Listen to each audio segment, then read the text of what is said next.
Hello there, and welcome to Science for Sleep, where curiosity gets cozy, questions move at a gentle pace, and the universe feels a little less overwhelming as the day begins to fade into night.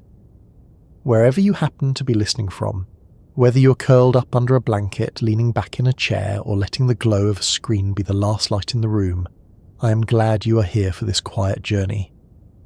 Tonight, we are going to drift toward one of the most dramatic and misunderstood objects in the cosmos, something that sounds like it belongs in a science fiction story, but very much belongs in the real universe, the black hole. Before we wander too far into deep space, let me ask you something simple and personal. Where are you listening from right now? Is it late evening, early morning, or somewhere in between? Maybe there is rain tapping softly on a window, or the low hum of a city outside, or just the steady quiet of a room settling into sleep. If this gentle exploration of science feels soothing, or gives you a small pocket of calm in your day, a like or a subscription helps this little corner of curiosity reach others who might be looking for the same kind of peaceful pause. No rush, no pressure, just a small nod to the idea that slow thinking still has a place in a very fast world. Now, let us begin easing into our topic, not with a dramatic plunge, but with a careful step forward. The words black hole tend to carry a lot of emotional weight. They sound dangerous, final and absolute, like a cosmic trapdoor waiting to swallow anything that strays too close. Movies show them as glowing whirlpools in space, tearing apart ships and stretching astronauts into glowing strands. Headlines often describe them as bottomless pits, places where the laws of physics collapse into a single terrifying point called a singularity. That image is powerful, but tonight we're going to sit with a slightly different idea. The black hole itself is very real, measurable, and surprisingly well behaved in many ways. The singularity, on the other hand, might be something else entirely. To understand what that means, it helps to start with something familiar and gentle rather than something extreme. Think about gravity as you feel it in everyday life. It is the reason your feet stay on the floor, your cup stays on the table, and the air stays wrapped around the planet instead of drifting off into space. Gravity, at its most basic level, is a kind of attraction, a way that mass tells other mass how to move. The Earth pulls on you, and you pull back on the Earth, even if the Earth barely notices. This quiet, constant interaction is happening all the time, and most of the time it feels completely ordinary. Now imagine slowly turning up the strength of that pull. Picture a planet much more massive than Earth, something with several times the mass packed into a similar or even smaller space. The surface gravity there would be stronger, walking would feel heavier, lifting your arm would take more effort. If you keep increasing the mass and squeezing it into a tighter and tighter volume, the pull of gravity grows more intense. Stars do this naturally over their lifetimes. They shine for millions or billions of years by balancing two opposing forces. On one side, gravity is trying to make the star collapse inward. On the other, energy from nuclear reactions in the core pushes outward, holding everything up. Eventually, for some stars, that balance ends. When the fuel runs low, the outward push weakens and gravity starts to win. The star begins to collapse under its own weight. For smaller stars, this collapse settles into a dense but stable object like a white dwarf or a neutron star. These are already incredibly strange. A neutron star can pack more mass than the Sun into a sphere about the size of a city. The gravity on its surface is so strong that a teaspoon of its material would weigh billions of tons on Earth. But for the most massive stars, even this is not enough. The collapse continues past the point where neutrons can hold each other up. The core shrinks and shrinks, and the gravitational pull becomes so intense that not even light can escape. That is the moment when a black hole is born. Here is where things often get dramatic, but let us slow down. The black hole, in its simplest description, is not a hole in space in the sense of a tunnel or a tear. It is an object, a region where a certain amount of mass is concentrated so tightly that the escape speed, the speed you would need to leave, is greater than the speed of light. Since nothing can travel faster than light, nothing that crosses a certain boundary can come back out. That boundary is called the event horizon. It is not a physical surface. There is no solid wall, no glowing edge you would bump into. It is more like a point of no return, a quiet line in space that only becomes meaningful once you cross it. From the outside, a black hole behaves in many ways like any other massive object. It has a mass. It can orbit other objects. Other objects can orbit it. If our sun were magically replaced by a black hole of the same mass, the planets would continue to move in their orbits almost exactly as they do now. The Earth would not suddenly spiral inward and vanish. The big difference would be the loss of sunlight, which would make for a very cold and dark situation, but gravitationally things would stay remarkably familiar. This is one of the first clues that black holes are not cosmic vacuum cleaners roaming the universe, swallowing everything in sight. They are part of the cosmic landscape, following the same basic rules as stars and planets, just in a more extreme form. Astronomers have found them by watching how stars move around invisible centres of gravity, by detecting X-rays from hot gas spiralling inward, and even by listening to the faint ripples in space-time created when two black holes collide and merge. These observations tell us very clearly that black holes exist.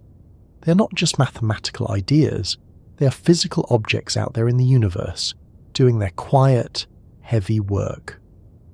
Now let us turn our attention to the other word that often travels alongside black holes, the singularity.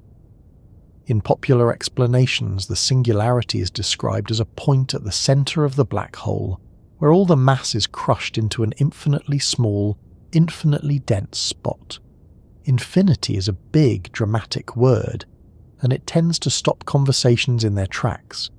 When people hear that something becomes infinite, it sounds like the ultimate end of understanding, a place where all the rules break and nothing meaningful can be said.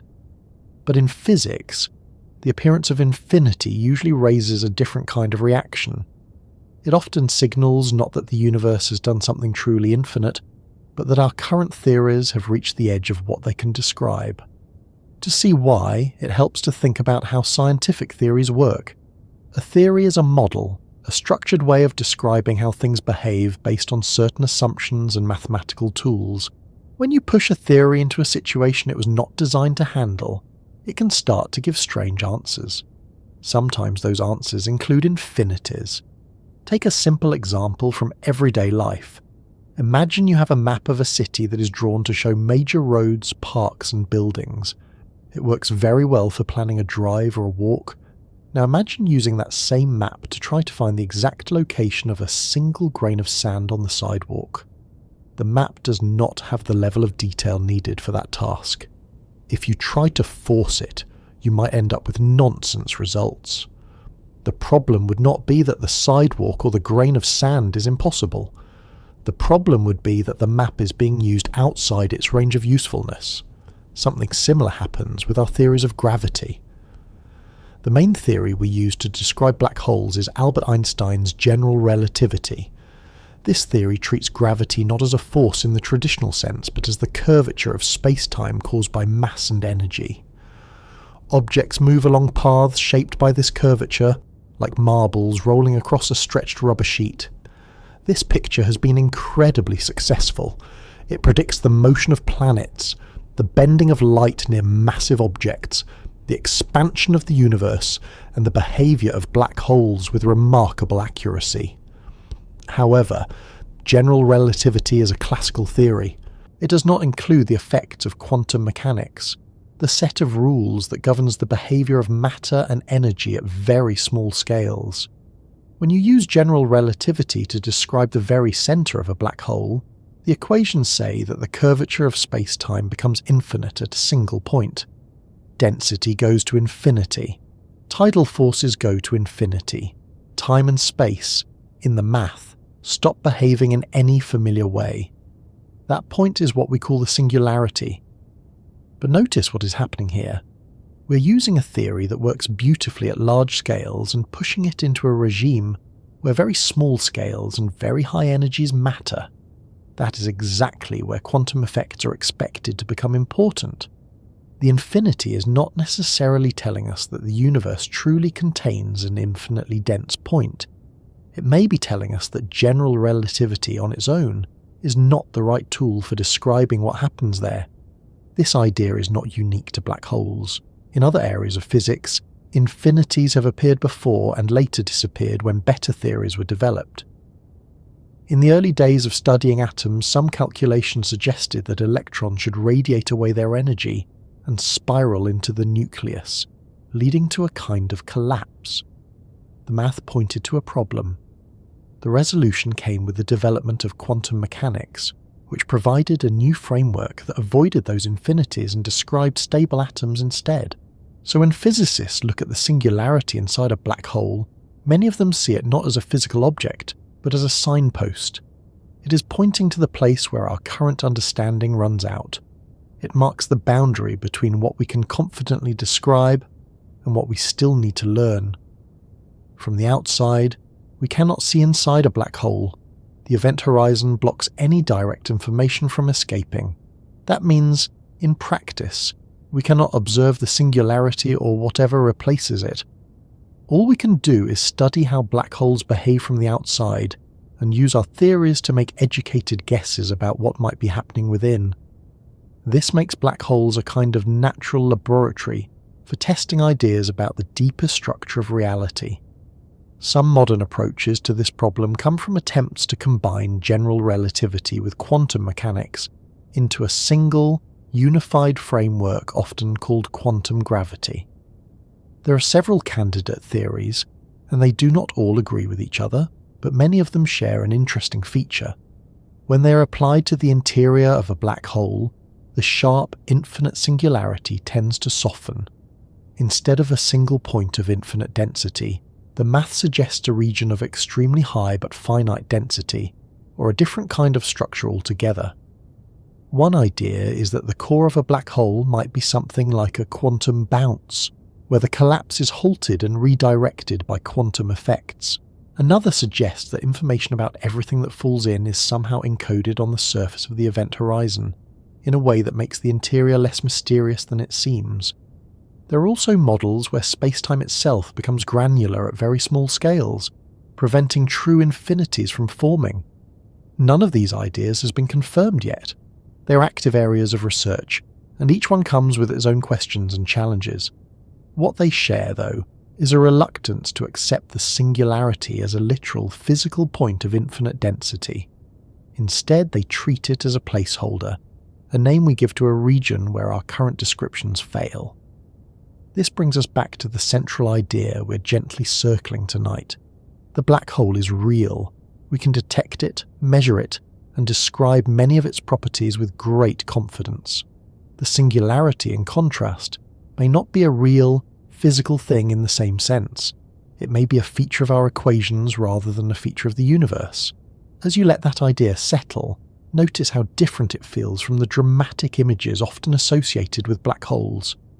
Instead of a cosmic monster with an infinitely dense heart, you can think of a black hole as a very heavy, very compact object wrapped in a boundary that hides a region we do not yet fully understand. It is not a hole in reality. It is a place where reality is doing something subtle and complicated, something that invites curiosity rather than fear. In a way, this makes black holes feel more human. They mark the edge of our knowledge. They show us how far our theories can take us and where they start to whisper instead of speak clearly. They remind us that science is not a finished story, but an ongoing conversation between our ideas and the universe itself. You can let the image of a black hole rest in your mind as something solid and real, an object with weight and presence in the cosmos, rather than a bottomless void. And you can let the singularity rest as a question mark, a reminder that even in a universe filled with precise measurements and detailed theories, there are still places where our maps fade into open space. There is something quietly reassuring about the idea of falling, even when the thing you are falling toward is wrapped in mystery.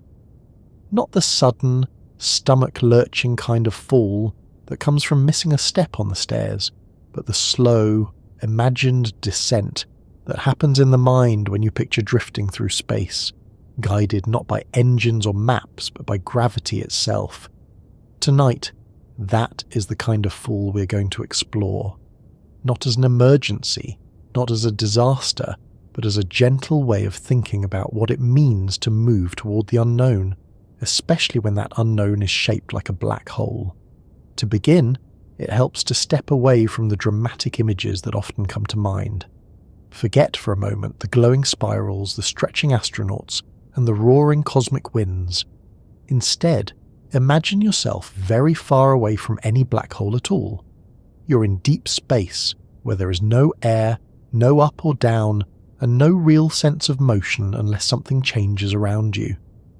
In that environment, drifting feels less like falling and more like floating in a vast, quiet ocean. If you're not firing a rocket or pushing off another object, you are weightless, carried along by whatever path you were already on. Now, place a black hole somewhere in the distance. From far away, its gravitational pull is not special. It behaves like the gravity of any other object with the same mass. If you replace the black hole with a star of equal mass, the way you move through space would be nearly identical. You would feel a gentle tug, a gradual bending of your path.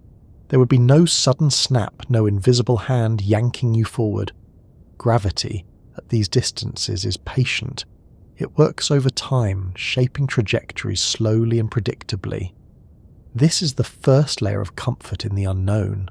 The laws that guide your motion near a black hole are the same ones that guide the motion of planets around stars and moons around planets. There is no hidden rule that suddenly appears when the object in question is dark and compact. The universe does not change its tone just because the scenery gets more extreme. The same equations, the same principles, the same quiet consistency apply. As you drift closer, something interesting begins to happen, but it still does not feel dramatic. The black hole grows larger in your field of view, not as a swirling vortex, but as a region where light behaves differently. If there is glowing gas or dust around it, you might see a bright flattened ring, an accretion disk, where material spirals in, heating up and shining before it crosses the boundary of no return. That boundary, the event horizon, is still just a concept at this distance. It is not a wall you can see or touch. It is a mathematical line in space, defined by the point where the escape speed equals the speed of light. Here is where the idea of falling starts to take on a more specific meaning. In everyday life, falling usually involves an acceleration. You start at rest, and gravity pulls you faster and faster toward the ground. In space, near a black hole, falling can feel very different. If you're far enough from the center and the black hole is large enough, the gravitational field can be surprisingly gentle over the size of your body. You would not feel a strong stretching or squeezing right away. In fact, for a very massive black hole, you could cross the event horizon without noticing anything special at the moment it happens. That thought alone can feel strangely calming. The boundary that defines the black hole, the line that separates what can come back from what cannot, does not announce itself with a flash or a shock. It does not ring a bell or change the lighting. From your perspective, the laws of physics in your immediate surroundings continue to behave normally. Your heart still beats, your clock still ticks, your thoughts still flow. This is not to say that everything is safe or gentle forever. As you continue inward, the differences in gravity between your head and your feet, what physicists call tidal forces, will eventually become extreme. But the key point here is the gradualness of it, especially for large black holes. The universe does not rush this process. It unfolds according to the same steady rules that govern everything else. There is a deeper kind of comfort in that consistency. It suggests that even at the edge of what we understand, even in the presence of objects that challenge our theories and our imagination, the universe remains coherent. It does not suddenly become chaotic or arbitrary. The unknown is not a void where rules disappear. It is a region where the rules we know are still at work, just in combinations and intensities we are still learning to describe. As you picture this slow descent, it can be helpful to think about how motion and gravity are described in modern physics. In general relativity, you're not being pulled by a force in the traditional sense. Instead, you're following the natural path through a curved spacetime. The black hole, by concentrating a great deal of mass into a small region, creates a deep curvature, like a heavy weight on a stretched fabric. Your path bends not because something is tugging on you directly, but because the space and time you move through are shaped in a particular way. This perspective turns falling into something almost peaceful. You're not being dragged toward a destination. You're simply moving along the path that the universe's geometry lays out for you. The idea that there is a kind of built-in guidance to motion, even in the most extreme environments, can make the unknown feel less like a threat and more like a continuation of a pattern that has always been there. Now shift the focus slightly, from the imagined experience of falling to the way we, as observers, think about black holes from the outside. Most of what we know about them comes from watching how other things behave nearby. We see stars orbiting invisible centres. We detect light from gas as it heats up and spirals inward. We measure ripples in space-time from distant collisions. In all of these cases, the black hole itself is not directly visible. It is inferred from its effects. There is something familiar about this. Much of our understanding of the world comes from indirect evidence. We do not see the wind, but we see leaves move. We do not see gravity, but we see objects fall. We do not see time, but we see clocks change and faces age. The black hole fits into this pattern. It is another example of how we build knowledge by paying attention to relationships and consequences rather than to some central hidden thing. This way of knowing can feel comforting because it does not demand complete access. It accepts that some parts of reality are not directly available to us, at least not yet. Instead of insisting on total visibility, it invites patience and careful observation.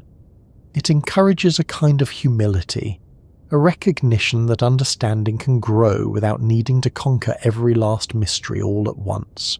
When people talk about the singularity, the supposed infinitely dense point at the centre of a black hole, they often imagine it as the ultimate unknown, a place where everything ends. But if you hold on to the idea of falling as a process guided by consistent rules, that image starts to soften. The singularity becomes less like a physical destination and more like a marker in our current maps, a spot where the lines fade because we have not yet drawn them in with enough detail. From this angle, the unknown is not a wall. It is a horizon, much like the event horizon itself. A boundary that tells us not that nothing exists beyond, but that our present tools cannot yet reach any further. There is a quiet encouragement in that. It suggests that future understanding is possible, even if it is not available right now. As you continue to imagine this gentle inward motion, consider how time behaves near a black hole, at least from the perspective of someone watching from far away. To an external observer, your fall appears to slow down as you approach the event horizon. Your signals, carried by light, take longer and longer to reach them. Your clock seems to tick more and more slowly. You never quite appear to cross the boundary. Instead, you fade, becoming dimmer and redder until you are effectively frozen at the edge. This image too can feel oddly soothing. It frames the black hole not as a sudden ending, but as a place where motion stretches out, where change becomes gradual to the point of stillness. Of course, from your own perspective, time continues normally, and you do cross the event horizon. But the fact that different observers can have such different experiences of the same event highlights something gentle and profound about the universe. Reality is not always a single, shared story. It can be layered, with different viewpoints revealing different aspects of the same process. There is a parallel here with how we experience uncertainty in everyday life. From the outside, someone else's journey into the unknown might look slow, tentative, or even paused. From the inside, it can feel active, continuous, and very real. The black hole, in this sense, becomes a kind of cosmic metaphor for how perspective shapes experience. Now let the focus drift back to the idea of comfort. Why should something as extreme as a black hole, something associated with destruction and finality, offer any sense of reassurance at all? Part of the answer lies in the way it fits into the broader story of the universe. Black holes are not anomalies that break the pattern of cosmic evolution. They are part of it. They form from stars. They grow by interacting with their surroundings. They can even influence the formation of galaxies by regulating how gas and dust move on very large scales. In that role, they are not just endpoints. They are participants. They shape what comes next, even if the details of how they do so are still being studied. This idea can make the unknown feel less isolated. It places it within a network of relationships, causes, and effects that stretch across billions of years and countless light years of space. There is also something grounding about the fact that black holes obey limits.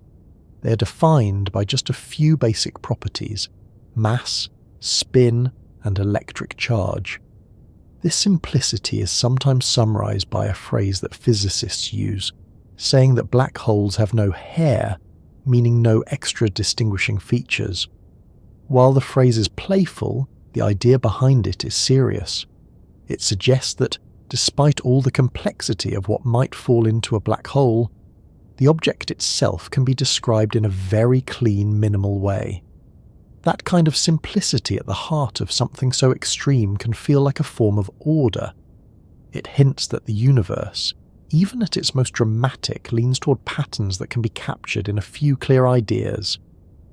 The unknown in this sense is not a tangled mess. It is a place where simplicity and complexity meet in ways we are still learning to articulate.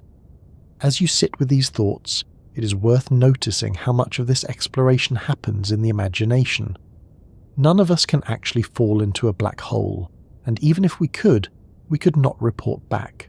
The journey we are taking is a mental one, guided by equations, observations, and a willingness to picture scenarios that lie far beyond everyday experience.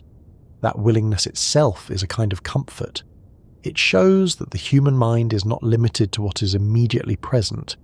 It can reach outward, across space and time, and engage with ideas that stretch the boundaries of intuition. The unknown does not have to be a place of fear.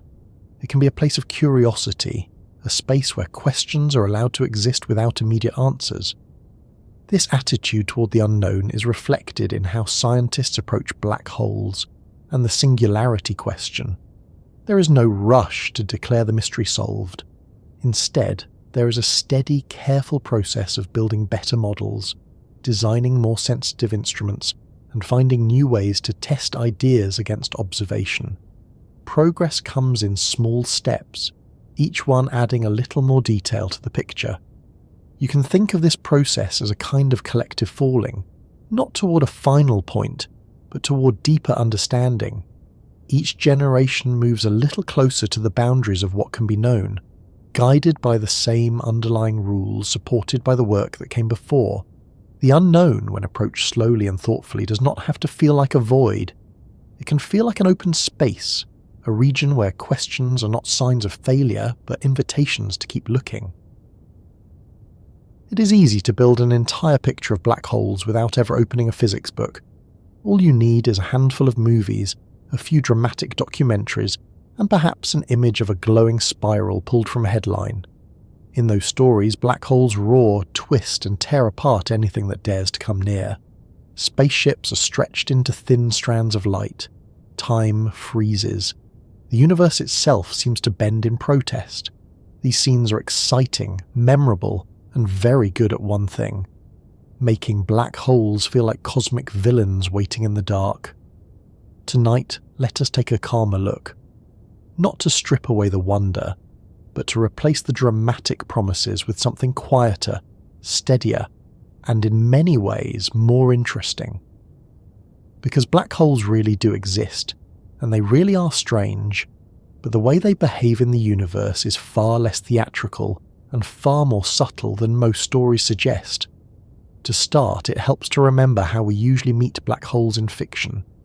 They often appear suddenly, filling the screen with swirling light and thunderous sound, as if space itself were an ocean being drained down a glowing sink. Everything nearby is pulled in at once. Planets break apart, stars vanish. The sense is that a black hole is a kind of roaming disaster, something that cannot help but consume its surroundings wherever it goes. The real universe is much quieter. Black holes do not wander through space like hungry predators. They are born in specific places, usually from the collapse of massive stars, and they tend to stay where they form or move only as part of a larger system, like a galaxy or a pair of orbiting objects. Most of them spend their lives doing very little that would draw attention. They sit in the dark, interacting gravitationally with their surroundings, in much the same way any other massive object would. If you could watch a black hole from a safe distance over millions of years, you would likely be bored. There would be no constant fireworks, no steady stream of stars being torn apart. Most of the time, nothing dramatic happens at all. This leads to one of the first big differences between the cinematic version and the real thing. Black holes are not automatic vacuum cleaners. They do not pull everything nearby into them just because it exists. Gravity, even very strong gravity, still follows the same rules it always does. Objects need to get very close, or be on a path that leads them inward, to actually fall in. Think about the sun for a moment. It has a strong gravitational pull, strong enough to hold the planets in their orbits for billions of years. Yet the Earth does not spiral inward and disappear. It stays in a stable path because its sideways motion balances the sun's pull. The same is true for a black hole of the same mass. If the sun were replaced by a black hole, the Earth's orbit would remain almost exactly the same. There would be no sudden plunge, no dramatic change in motion. The difference would be in the light and heat, not in the gravity. This idea alone reshapes the way black holes feel. Instead of being cosmic traps that reach out across space, they become part of the same gravitational landscape as everything else. Their presence matters, but it matters in a familiar way. Another promise that movies often make is that black holes are always visible, always marked by glowing rings and swirling light. In reality, a black hole by itself is completely dark. It does not emit light. It does not reflect light. If there were no material around it, it would be almost impossible to see directly. What we usually observe is not the black hole, but what is happening near it. Gas and dust that drift too close can form a disk as they spiral inward. Friction and compression heat this material to extremely high temperatures, causing it to glow brightly, often in X-rays. This glowing disk can be spectacular, and it can stretch across huge distances, sometimes larger than our entire solar system. But the black hole itself remains hidden at the centre, a quiet region where light can no longer escape. This distinction is important because it highlights how much of what we associate with black holes actually belongs to their surroundings, not to the object itself. The drama happens in the neighbourhood, not at the core. There is also the matter of sound. Films often portray black holes as roaring, rumbling, or producing deep, ominous noises. In space, sound does not travel the way it does in air. There is no medium for it to move through. A black hole swallowing a star would not produce a boom you could hear. The event would be silent, at least in the usual sense of sound. What it would produce are ripples in space-time, gravitational waves, which we can now detect with very sensitive instruments on Earth. These waves are sometimes translated into sound for us to listen to, but that is a kind of creative interpretation, not an actual noise travelling through space. This brings us to another common promise, the idea that black holes freeze time completely, creating a kind of eternal moment at their edge. The truth is a little more nuanced. From far away, an observer does see objects appear to slow down as they approach the event horizon. Signals take longer to arrive. Light becomes stretched to longer wavelengths. The object seems to fade and linger at the boundary. From the perspective of the object itself, though, time continues normally. A clock carried along would tick just as it always has. The person or probe crossing the event horizon would not feel time stop. This difference in perspective is not a trick or a contradiction. It is a feature of how time and space are woven together in the universe. Different observers, moving differently and experiencing gravity differently, can measure time in different ways. This is one of those cases where the real story is quieter but deeper than the dramatic version. Instead of a single, absolute experience of time, there are many layered experiences, each valid in its own frame of reference. Movies also love the idea that black holes instantly destroy anything that comes near, pulling it apart in a violent display of stretching and tearing. This effect, sometimes called spaghettification, is real, but it depends on the size of the black hole. Near smaller black holes, the tidal forces close to the event horizon can be very strong. The difference in gravity between one part of an object and another can become extreme, leading to stretching along one direction and squeezing along another. Near very large black holes, however, those tidal forces at the event horizon can be surprisingly mild. An object could cross the boundary without being torn apart immediately. The stretching would become severe only deeper inside. This does not make the situation safe in any practical sense, but it does change the character of the experience from an instant, dramatic destruction to a more gradual process. There is something almost understated about that. The most extreme objects in the universe do not always announce themselves with the most extreme effects right away. Another cinematic promise is that black holes are rare, exotic anomalies scattered sparingly through the cosmos. In reality, they're quite common. Our own galaxy likely contains millions of them. Most are stellar mass black holes formed from individual stars. At the centre of the Milky Way, there is a supermassive black hole with a mass millions of times that of the Sun. Similar giants sit at the centres of most large galaxies. These central black holes are not just passive residents. They can influence how galaxies evolve. When they are actively pulling in material, they can release enormous amounts of energy into their surroundings, heating gas and affecting the rate at which new stars form.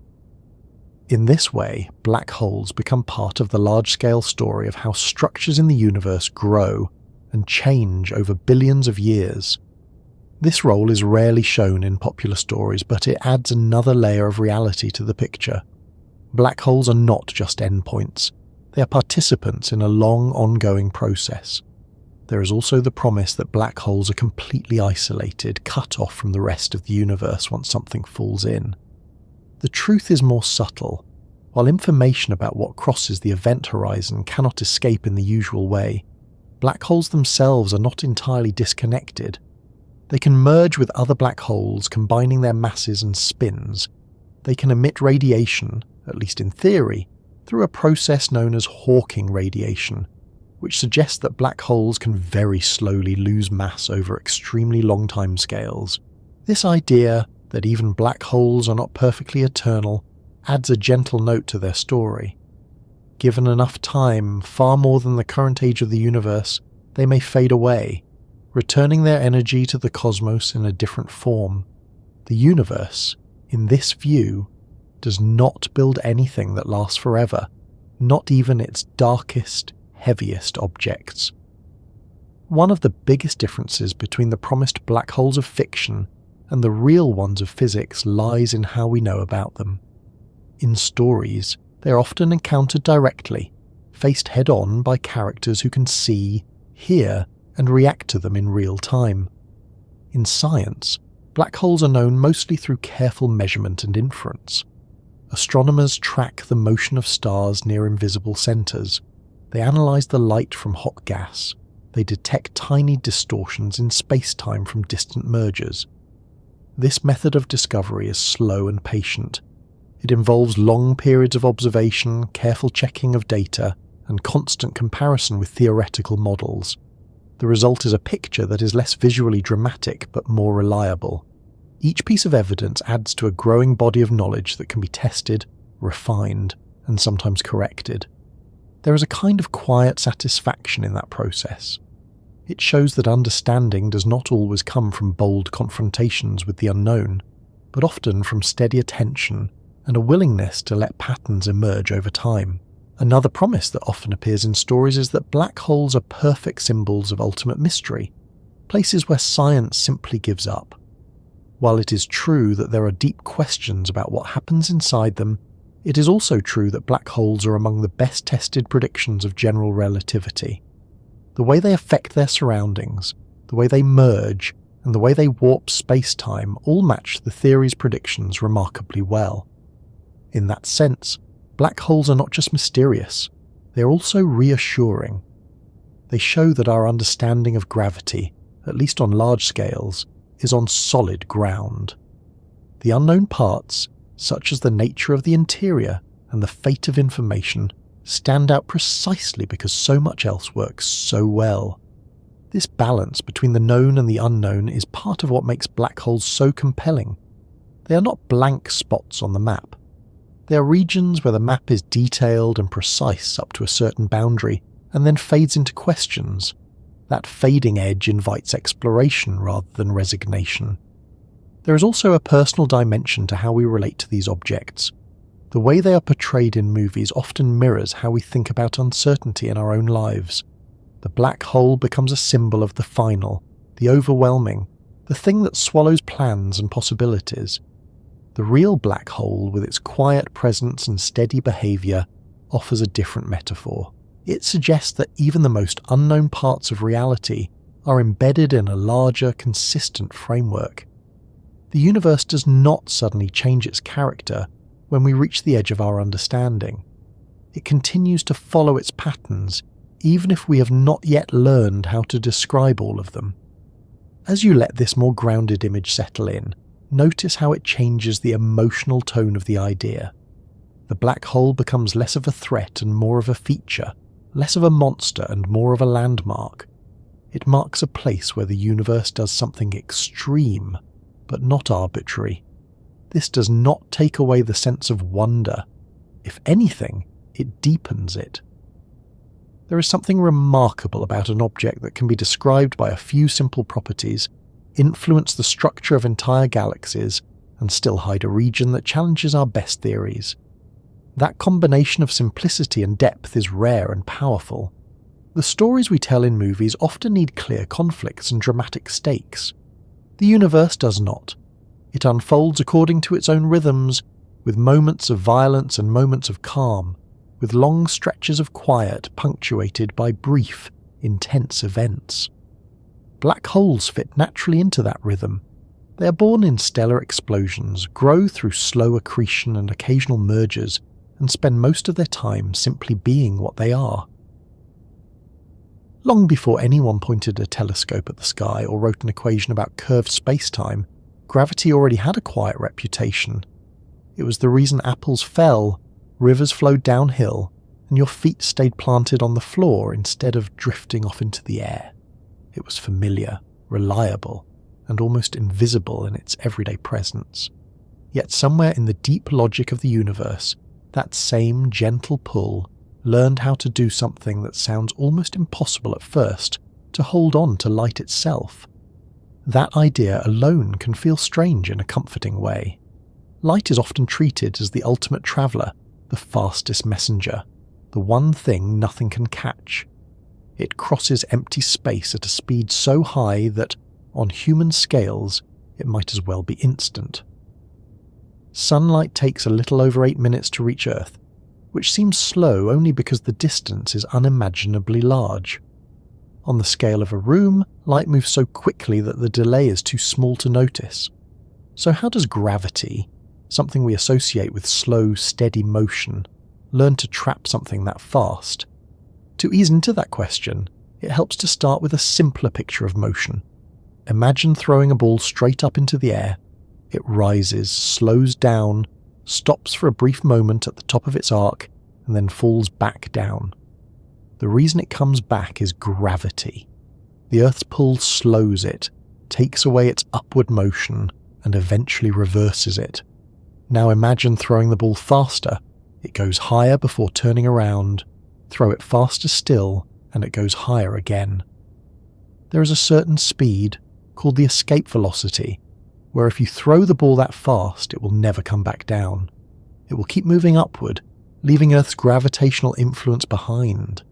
For Earth, that speed is about 11 kilometers per second. This idea of escape velocity is a helpful stepping stone. It tells us that whether something falls back or keeps going depends on how fast it is moving and how strong the gravitational pull is. Light in everyday situations always moves at the same speed. You cannot throw light faster or slower. It simply travels at its own built-in pace. On Earth, that speed is far greater than the escape velocity, so gravity barely affects it. The path of a beam of light in your room is, for all practical purposes, a straight line. But the universe is not limited to Earth's level of gravity. There are objects far more massive, far more compact, and far more intense in their gravitational pull. Near those objects, the idea of escape velocity takes on a new scale. Imagine an object so massive and so tightly packed that its escape velocity is equal to the speed of light. At that point, even light would not have enough speed to get away. Once it moved inward past a certain boundary, it would be trapped, unable to climb back out. That is the basic idea behind how gravity can trap light. It does not grab it like a hand. It shapes the space and time around it in such a way that all the possible paths light could take lead inward. To see how this works more clearly, it helps to shift from the older, force-based picture of gravity to the one introduced by Albert Einstein. In general relativity, gravity is not a pull acting across space. It is the curvature of space-time itself. Massive objects tell space and time how to bend, and space and time tell objects, including light, how to move. In this view, light always follows the straightest possible path through space-time. The key is that straight does not always mean what it does on a flat surface. On a curved surface, the straightest path can look bent to an outside observer. A simple example is walking on the surface of the Earth. If you start at the equator and walk straight north, you will eventually reach the North Pole. From a map's perspective, your path curves, but from your own perspective, you are always moving straight ahead.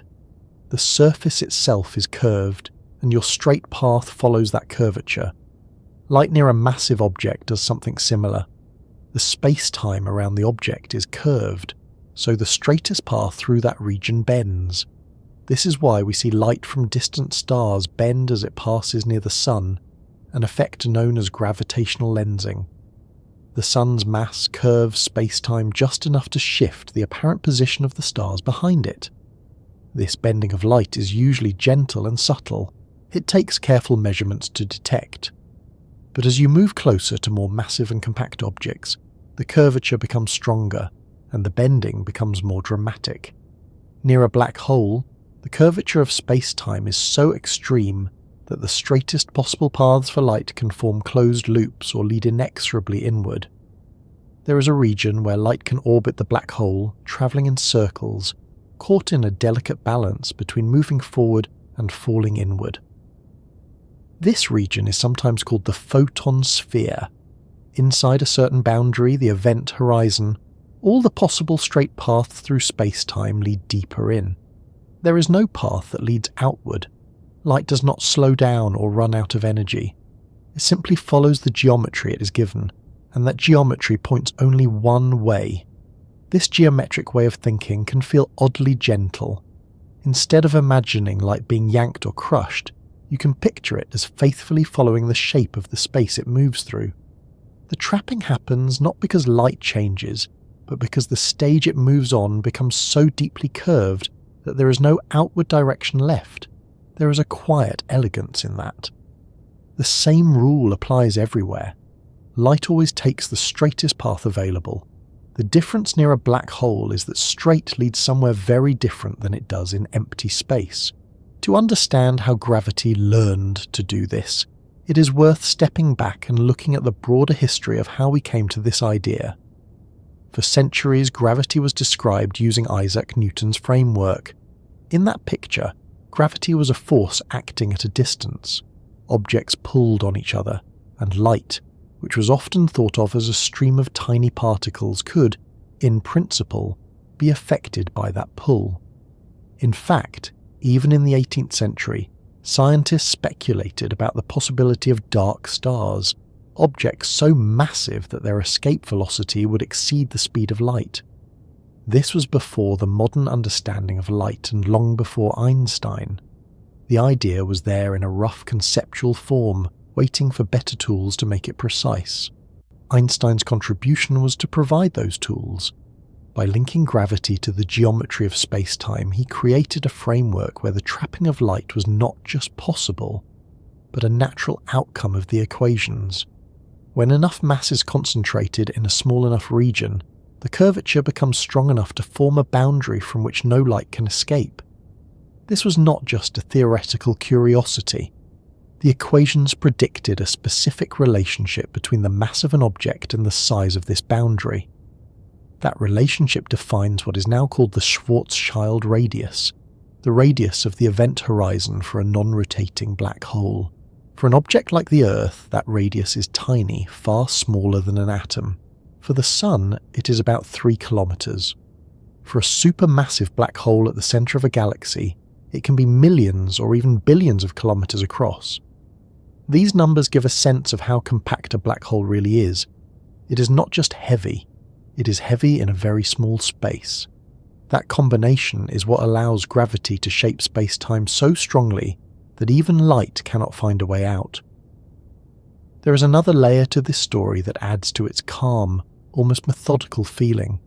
The formation of a black hole, and therefore the formation of a region where light is trapped, is not instantaneous. It happens as a star collapses, as matter falls inward, and as the curvature of space-time deepens. The event horizon forms and grows as the mass crosses the critical radius. From the outside, this process can appear to stretch out in time. Signals from the collapsing star take longer and longer to escape, as they climb out of the deepening gravitational well. The light becomes redder and fainter. The star seems to freeze and fade at the boundary. From the inside, the collapse continues. The star's material moves inward, and the region where light cannot escape becomes a permanent feature of the space-time geometry. This dual perspective, one from the outside and one from the inside, is a recurring theme in the story of black holes. It reminds us that what is happening depends on how and where you are watching from. The trapping of light is not a single dramatic moment. It is a gradual change in the structure of space-time. There is also a subtle but important point about what it means for light to be trapped. It does not mean that light piles up inside a black hole like water in a container. Light that crosses the event horizon continues on its path. It does not bounce around or form a glowing core. It simply moves deeper into the curved space-time, following the only directions available to it. This reinforces the idea that the black hole is not a container or a pocket. It is a region defined by how paths through space-time behave.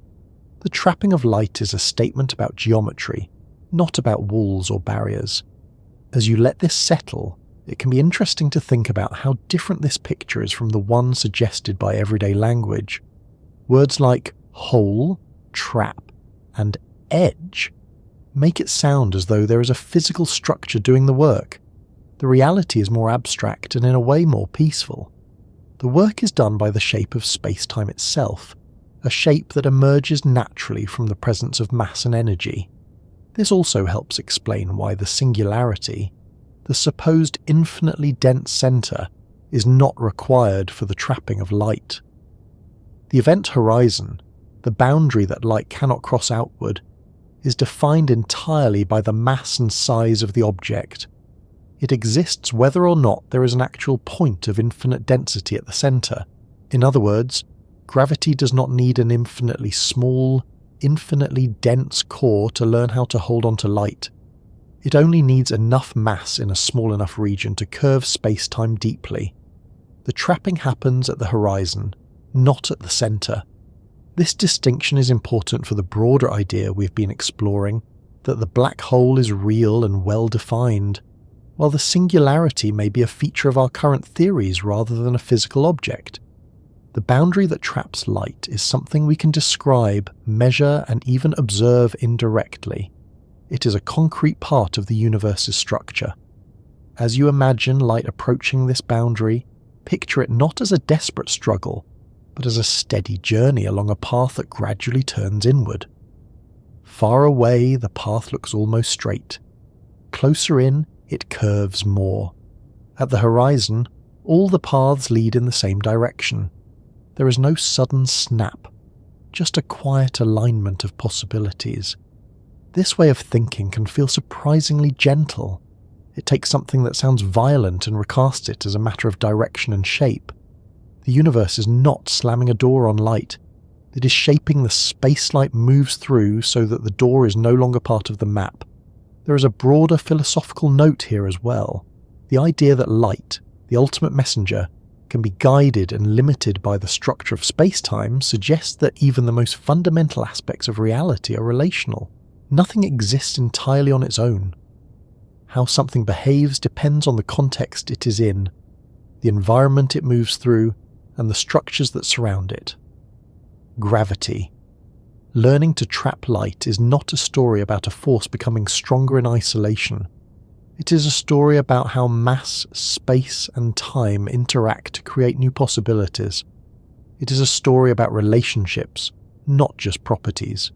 For now, it is enough to rest with the idea that the trapping of light is not a violent act but a geometric one. Light follows the straightest paths it can. Gravity shapes those paths. When the shape becomes deep enough, the paths lead inward, and the light goes with them. Not because it is forced, but because that is simply where the road goes. And in that quiet, consistent behaviour, there is a sense of continuity. The same rule that guides a beam of light bending around the sun guides a beam of light approaching a black hole. The difference is one of degree, not of kind. The universe does not change its language when it speaks in extremes. It uses the same grammar, the same basic ideas, just arranged in more intense ways. As we keep following this grammar step by step, we move closer to the places where our understanding becomes thin and our questions become more interesting. There is no need to rush that movement. The story of how gravity learned to shape light is not a single moment, but a long unfolding, one that stretches from simple ideas about falling objects to deep insights about the fabric of reality. There is something almost peaceful about the phrase, point of no return. It sounds dramatic at first, like the moment in a story when a character crosses a line and everything changes forever. But in the context of a black hole, this point is not marked by a flash of light, a sudden jolt, or a warning sign floating in space. It is quiet, invisible, and defined not by what you see or feel in the moment, but by what becomes impossible afterward. This is the event horizon, and it sits at the heart of how black holes shape what can be known about the universe. To begin thinking about it, it helps to strip away the image of a solid edge or a glowing boundary. The event horizon is not a surface in the usual sense. You cannot touch it. You cannot bump into it. There is no physical barrier there at all. Instead, it is a mathematical boundary, a line in space-time that separates two kinds of futures. On one side, paths through space and time can still lead outward. On the other side, every possible path leads deeper in. That idea can feel abstract, so let us anchor it in something more familiar. Imagine standing in a river that flows steadily toward a waterfall. Far upstream, the current is gentle. You can swim against it, move sideways, or drift along. As you move closer to the edge, the current becomes stronger.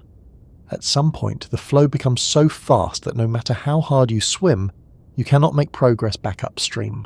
Cross that point and the waterfall becomes inevitable, even if you do not see it yet.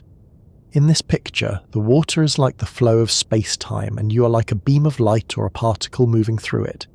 The event horizon is like the point in the river where the current speed matches your maximum swimming speed.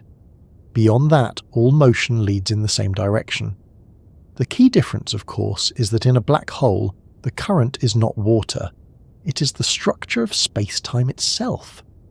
Near a massive, compact object, space and time are curved in such a way that the natural paths, the straightest possible routes through that geometry, tilt inward. Far away, those paths can point in many directions, Closer in, they begin to lean. At the horizon, they all point toward the centre. This is why light cannot escape. Light always follows the straightest path available. When all the straightest paths lead inward, light goes inward too.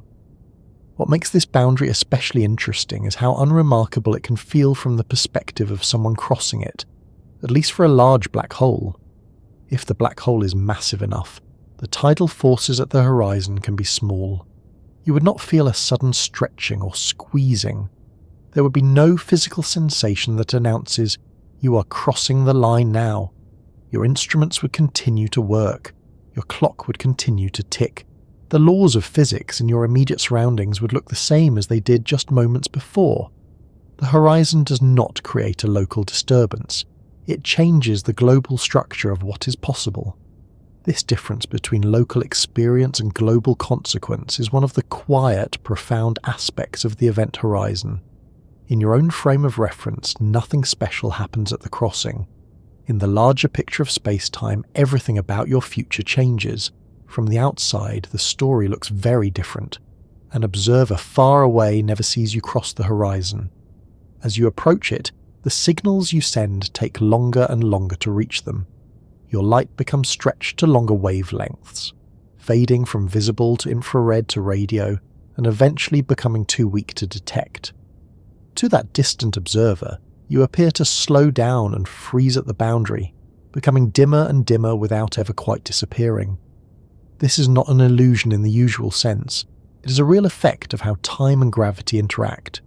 Strong gravity slows the passage of time relative to regions with weaker gravity. The closer you get to the black hole, the more pronounced this effect becomes. From far away, it looks as though your clock is ticking more and more slowly. This layered view of the same event highlights something subtle about reality. There is no single, universal story that everyone must agree on. Different observers, in different states of motion and in different gravitational environments, can legitimately describe the same sequence of events in different ways. The event horizon sits at the centre of this difference. It is a place where perspectives diverge sharply, even though the underlying physics remains consistent. There is another way to think about the horizon that adds to its quiet character. Instead of imagining it as a fixed shell around the black hole, you can think of it as something that responds to what happens. If more matter falls in, the mass of the black hole increases and the horizon grows. If over extremely long times the black hole loses mass through processes like Hawking radiation, the horizon shrinks. In this sense, the event horizon is not a rigid boundary. It is a dynamic feature of space-time, adjusting to the balance of mass and energy. It is a record of what has been absorbed and what remains. This brings us to one of the most intriguing questions associated with event horizons, the question of information. In everyday life, when something happens, information about it can spread outward. Light carries images, sound carries vibrations, signals carry data. The world leaves traces of itself. At the horizon, that outward flow stops. Information about anything that crosses the boundary cannot reach the outside universe in the usual way. This raises a deep puzzle. According to the rules of quantum mechanics, information is not supposed to be destroyed. It can be transformed, scrambled, or hidden, but it should not vanish completely. So what happens to the information about the things that fall into a black hole? For a long time, this was an open problem that sat at the intersection of gravity, quantum theory, and thermodynamics. Some thought that black holes might truly destroy information, which would require a revision of quantum mechanics. Others suspected that the information was somehow preserved, but in a way that was not obvious. One of the ideas that emerged is that information might be encoded on the event horizon itself, spread across its surface in a very fine quantum-level pattern. In this view, the horizon is not just a boundary of no return. It is also a kind of ledger, recording, in an extremely subtle way, what has passed through it. This idea connects to something called the holographic principle, which suggests that the information contained in a volume of space can be represented on its boundary. The event horizon becomes, in this sense, a two-dimensional surface that holds the story of a three-dimensional region. Whether this picture is exactly correct is still being studied, but it highlights how the event horizon is more than just a line you cross. It is an active participant in the physics of black holes, a place where ideas about space, time, and information come together. There is also a thermodynamic side to the horizon that adds another layer of calm complexity. Black holes have a temperature. They have an entropy, a measure of the number of microscopic states that correspond to their macroscopic appearance. This entropy is proportional to the area of the event horizon, not the volume inside. This is another hint that the horizon plays a special role. It suggests that, in some deep sense, the content of a black hole is tied to its boundary rather than to what lies at the centre. When Stephen Hawking showed that black holes should emit a faint radiation due to quantum effects near the horizon, it reinforced this connection. The radiation is incredibly weak for large black holes, but over unimaginable timescales, it could cause them to lose mass and eventually evaporate. In that slow fading, the horizon would shrink, and whatever information it holds would, in some form, be released back into the universe. The details of how that might work are still debated, but the idea itself turns the horizon into a bridge between what goes in and what might one day come out, rather than a simple, permanent wall. As you let these ideas settle, notice how different this is from the way points of no return are usually portrayed. In stories, crossing such a point often means the end of the narrative, a finality that closes off all possibilities. The event horizon, by contrast, opens up a wide landscape of questions and connections. It is less a conclusion and more a junction where different branches of physics meet. There is also something gentle about the scale at which all of this happens. The horizon of a stellar mass black hole might be only a few kilometers across. The horizon of a supermassive black hole can be larger than the orbit of Mercury, or even larger than the entire solar system. Yet in both cases, the underlying principle is the same. The boundary is defined by a simple relationship between mass and the structure of space-time. This simplicity in the definition contrasts with the richness of the consequences. From that one boundary flow questions about time, information, thermodynamics, and the ultimate fate of matter and energy. It is worth pausing to reflect on how we, as observers, come to know about something we can never directly see. No telescope can image the event horizon as a sharp line. What we see instead are the shadows and distortions it creates in the light around it. In recent years, astronomers have used networks of radio telescopes spread across the Earth to create images of the regions around supermassive black holes. These images show bright rings of light surrounding dark centres, silhouettes shaped by the bending of light near the horizon. They are not photographs in the everyday sense, but they are visual confirmations that these boundaries exist where the theory says they should. There is something quietly satisfying about that. A concept that began as a solution to an equation becomes, over time, something we can map and measure even if indirectly. The event horizon moves from being a purely abstract idea to being a feature of the universe we can point to and say, there, that is where the paths of light change. As this understanding deepens, the horizon also becomes a place where our confidence meets our uncertainty. We can describe its size, its shape, and many of its effects with precision. What happens beyond it remains largely hidden. This balance can feel comforting in its own way. It suggests that the universe does not reveal everything at once. It offers layers of understanding, each one accessible with the right tools and the right questions, and each one hinting at something further on. From a more human perspective, the idea of a quiet point of no return can resonate with how change often works in our own lives. There are moments that do not feel dramatic when they happen, but that, in retrospect, mark a clear shift in direction. A decision made, a path taken, a boundary crossed without fanfare. Only later does the full weight of that crossing become clear. The event horizon embodies this idea on a cosmic scale. It is a transition that does not announce itself locally. but that reshapes the entire future of whatever passes through it.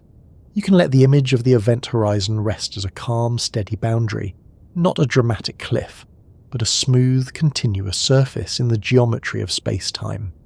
It is a line drawn not in matter, but in possibility. Light, time, and information approach it and find that the directions they can take narrow and then converge. From one side, the universe remains open, from the other, the future leads only inward, and in that quiet convergence, there is a sense of order rather than chaos. The universe is not slamming a door, it is shaping a path. There is a particular kind of pause that happens in a conversation when someone uses a word that feels heavier than the rest. It does not stop the discussion, but it changes the tone. It invites caution, maybe even a little reflection, before moving on. In the world of physics, the word singularity often carries that kind of weight. It sounds final, absolute, and almost mythical, like a place where explanation gives up and mystery takes over completely.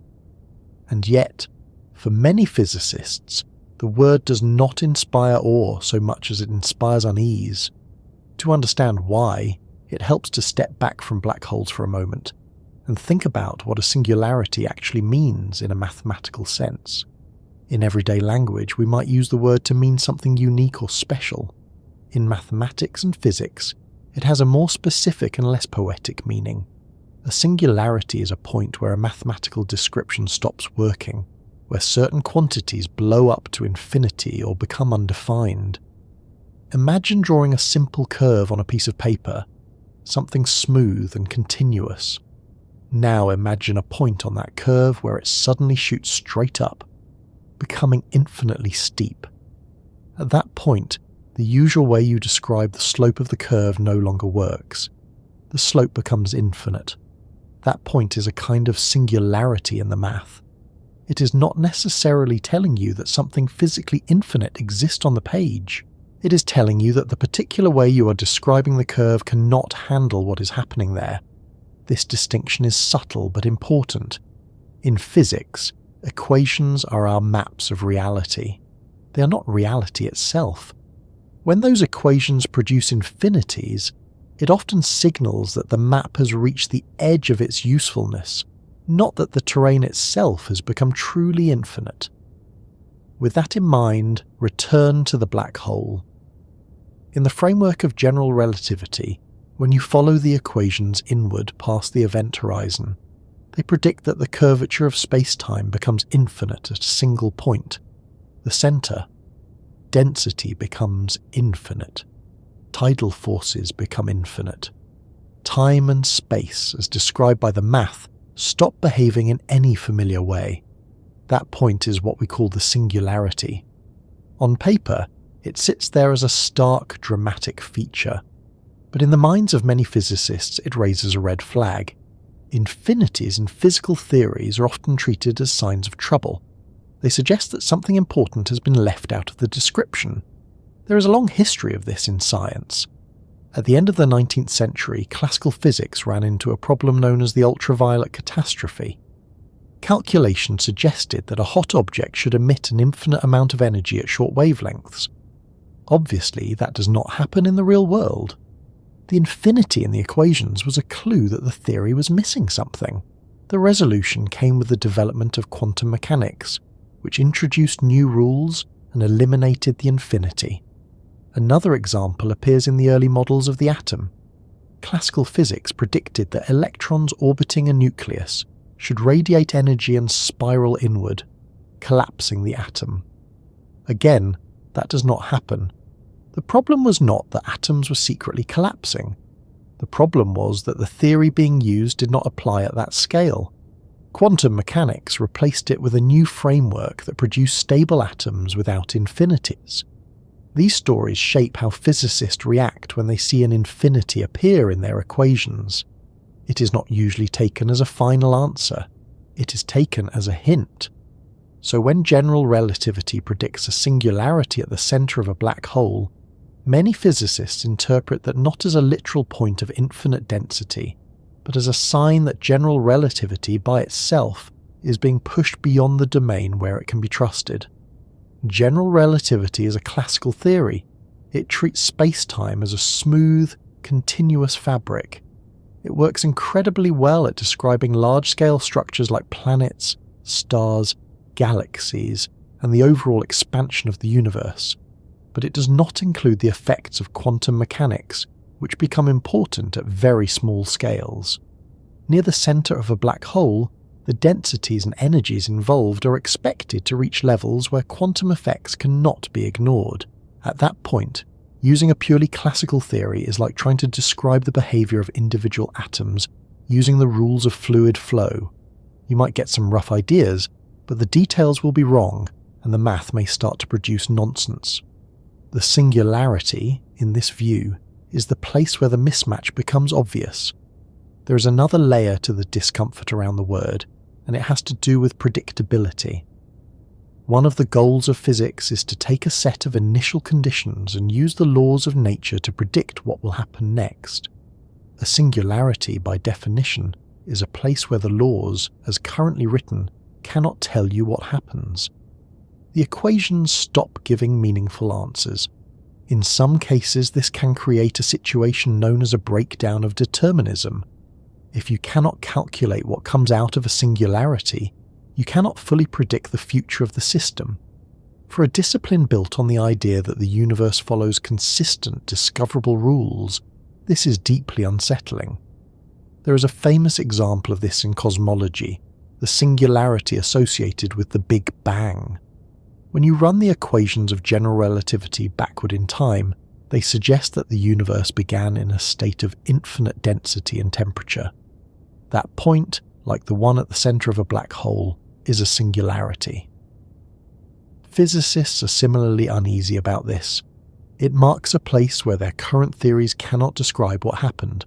Many suspect that a more complete theory, one that includes quantum effects, would replace the singularity with something else, perhaps a very small, very hot, but still finite state.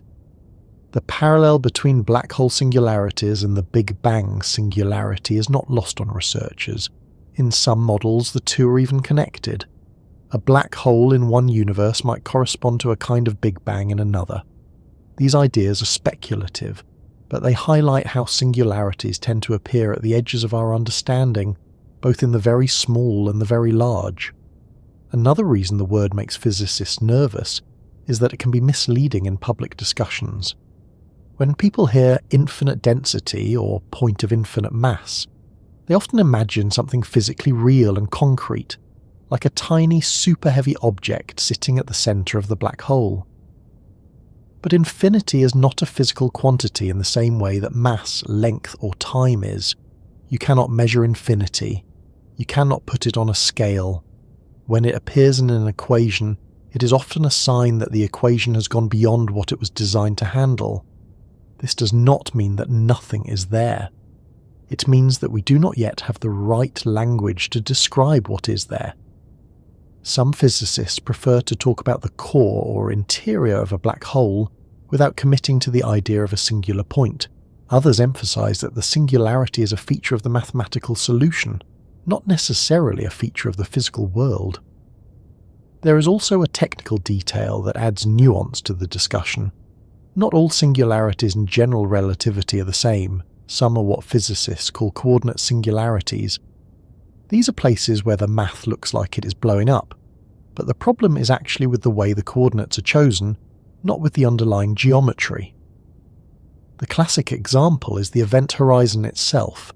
In the original mathematical description of a non-rotating black hole, the equations seemed to become infinite at the horizon. For a while, people thought this might mean something physically dramatic happened there. Later, it was shown that this was just a coordinate issue. By choosing a different way of labelling points in space-time, the apparent infinity disappeared, and the horizon turned out to be a perfectly ordinary place locally. The singularity at the centre, however, does not go away when you change coordinates. It appears to be a more fundamental feature of the solution. That makes it more serious, but it also makes it more likely that a deeper theory is needed to understand it. This brings us to the ongoing effort to develop a theory of quantum gravity. a framework that combines general relativity and quantum mechanics into a single, consistent picture. There are several approaches to this, including string theory, loop quantum gravity, and others. One of the things these approaches often have in common is that they tend to smooth out singularities. Instead of a point of infinite density, they predict a region of extremely high but finite density, or a new kind of structure altogether. For example, in some versions of loop quantum gravity, spacetime is not continuous, but made up of tiny discrete units, something like atoms of space. In this picture, there is a smallest possible volume which prevents true infinities from forming. The collapse inside a black hole might reach this minimum scale and then change behaviour, perhaps even leading to a kind of bounce. In some string theory models, the fundamental building blocks of reality are not points, but tiny extended objects. This can also soften the extreme behaviour predicted by point-based theories, replacing singularities with more spread-out structures. These ideas are still being developed, and none of them has been confirmed by direct experiment. But they illustrate a common theme.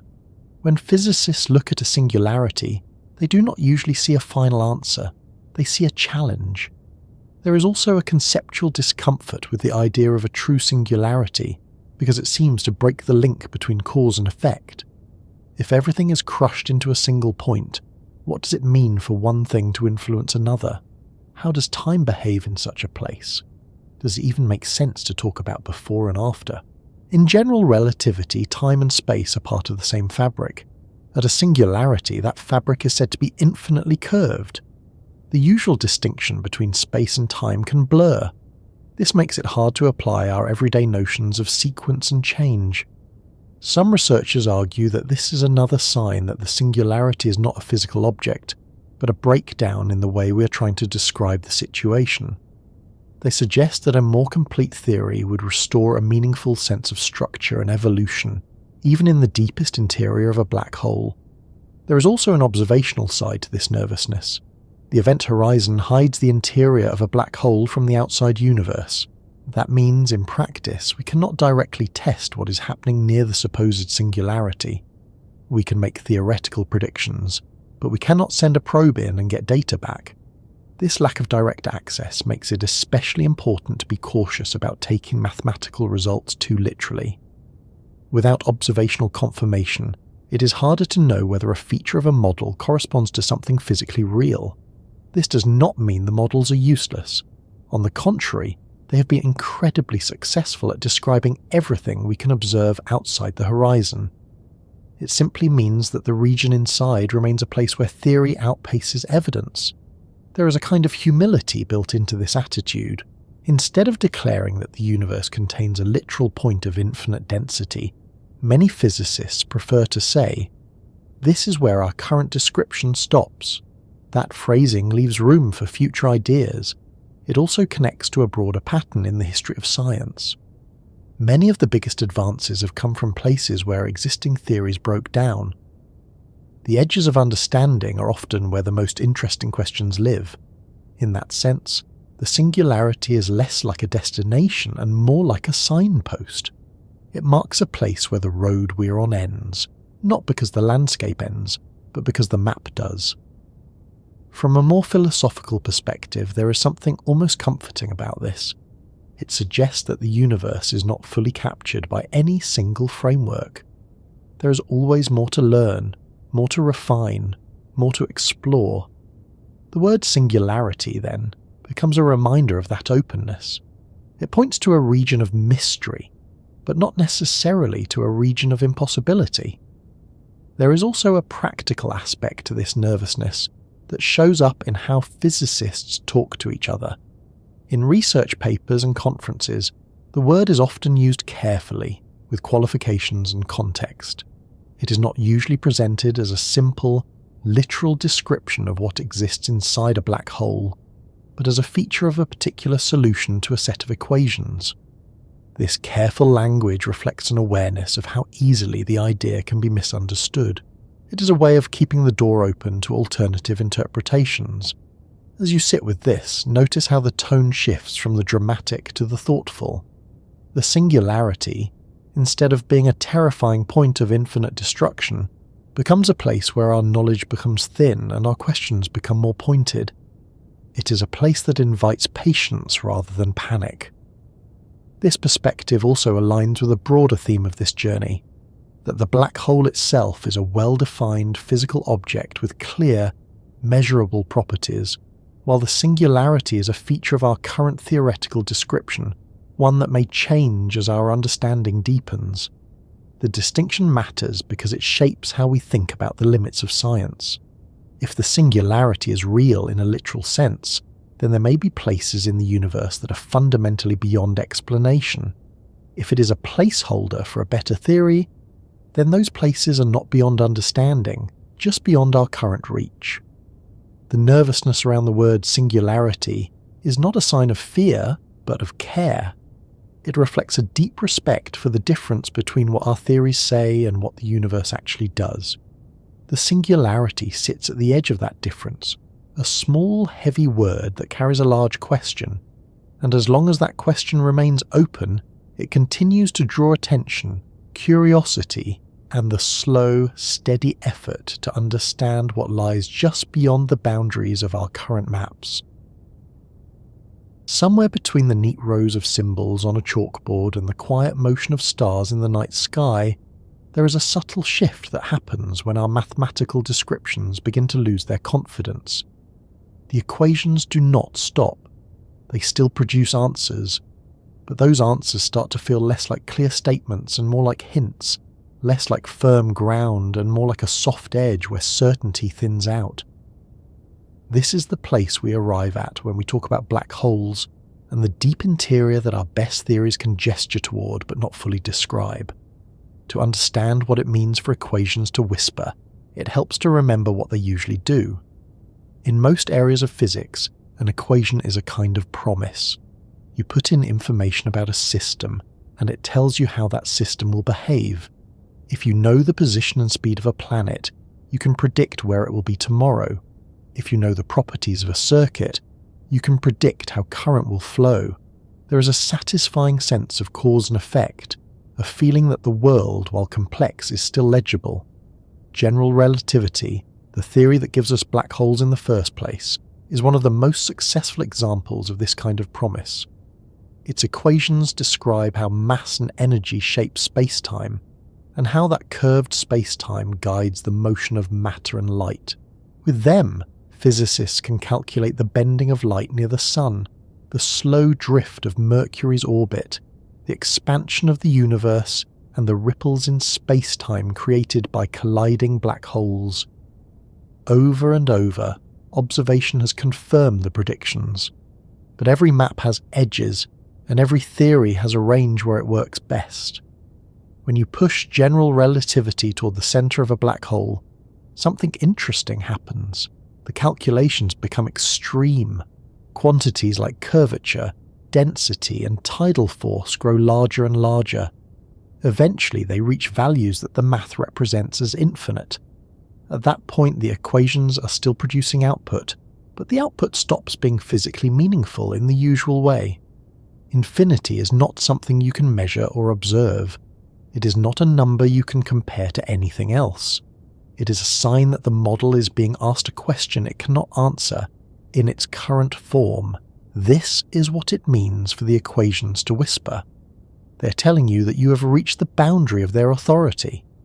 To make this more concrete, consider a simpler example from everyday mathematics. Take a function like 1 divided by x.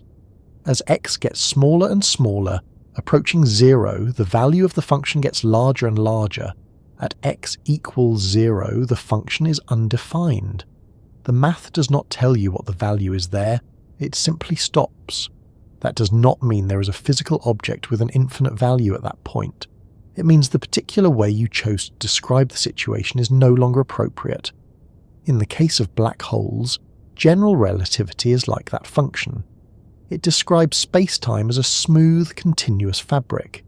It assumes that you can zoom in as far as you like and still talk about points, distances, and curvature in the same way. Near the centre of a black hole, those assumptions may no longer hold. Quantum mechanics, which governs the behaviour of matter and energy at very small scales, suggests that there are limits to how finely you can divide space and time. There may be a smallest meaningful length, a smallest meaningful duration. If that is true, then the idea of a perfectly smooth, infinitely divisible space-time breaks down. When you apply a theory built on smoothness to a situation where discreteness might matter, it is not surprising that the results become strange. This tension between smooth and discrete descriptions sits at the heart of why the equations begin to whisper near a singularity. General relativity wants to treat space-time like a continuous surface. Quantum mechanics wants to treat reality as something that comes in packets, with built-in limits to how precisely things can be defined. So far, no single theory successfully combines these two perspectives in a complete, tested way. Physicists can work with them separately, each in its own domain. But in the extreme environment inside a black hole, both sets of rules are likely to be important at the same time. This is where the whispering starts to sound like a call for a new language. Another way to see this is to look at how predictions behave as you move inward. Far from the black hole, you can calculate orbits, light paths, and time dilation with confidence. The results are stable and well behaved. As you approach the horizon, the math becomes more intricate, but it still works. You can track how signals redshift, how clocks slow, how paths curve. Beyond the horizon, the structure of the equations changes. In the standard description, the roles of space and time swap in a certain sense.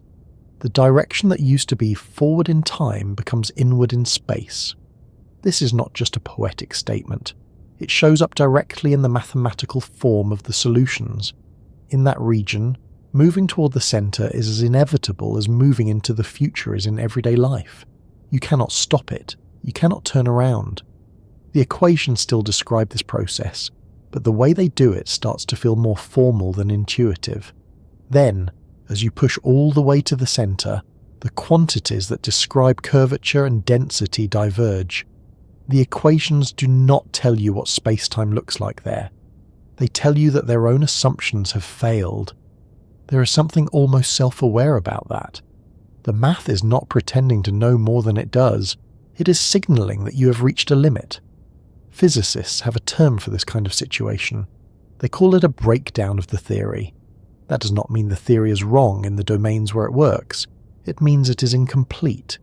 It is missing ingredients that become important under certain conditions. In the case of black holes, the missing ingredient is almost certainly a full understanding of how gravity behaves at quantum scales. This realization has driven decades of work on quantum gravity. Researchers have proposed many different approaches, each with its own way of rethinking space, time, and matter. Some approaches suggest that space-time itself is made of tiny building blocks, something like a network or a lattice. In this view, the smooth fabric of general relativity is an approximation that works well at large scales, but at very small scales the structure becomes granular. If that is true, then the idea of infinite curvature loses its meaning. There is a maximum curvature set by the smallest possible building blocks. Other approaches imagine that the fundamental ingredients of reality are not points, but extended objects, like tiny strings. In that picture, interactions that would be infinitely sharp in a point-based theory become spread out over a small but finite region. Again, the infinities soften.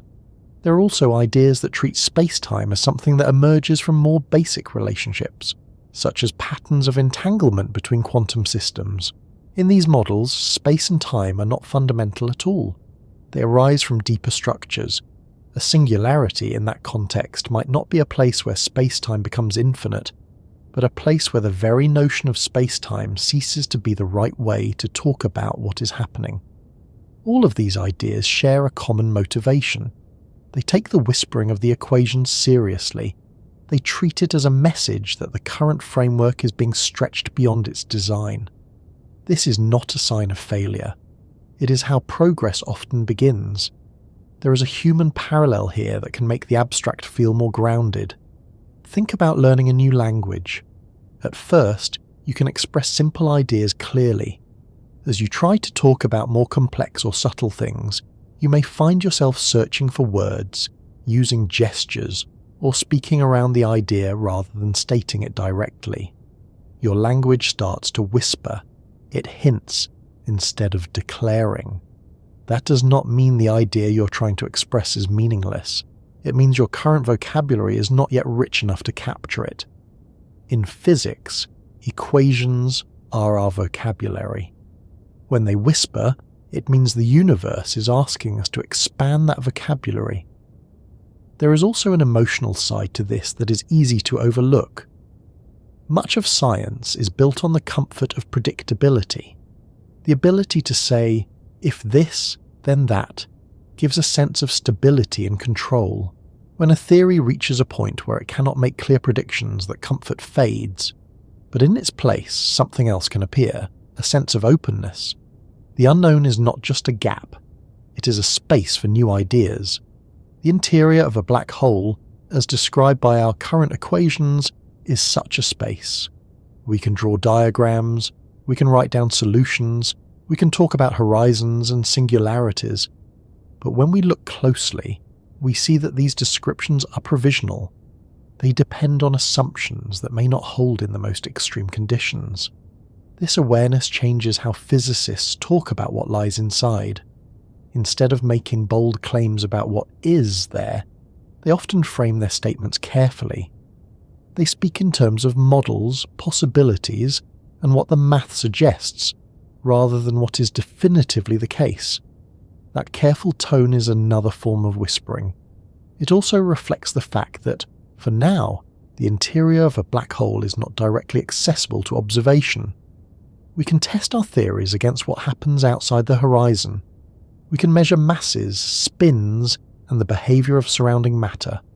We can detect gravitational waves from mergers, but we cannot send a signal from inside and read the results. This lack of direct feedback makes the role of theory even more important, and it makes the limits of theory even more significant. There is a subtle balance here between confidence and humility. On the one hand, the success of general relativity and quantum mechanics in their respective domains gives physicists reason to trust their tools. On the other hand, the appearance of singularities and infinities is a reminder that those tools are not the final word.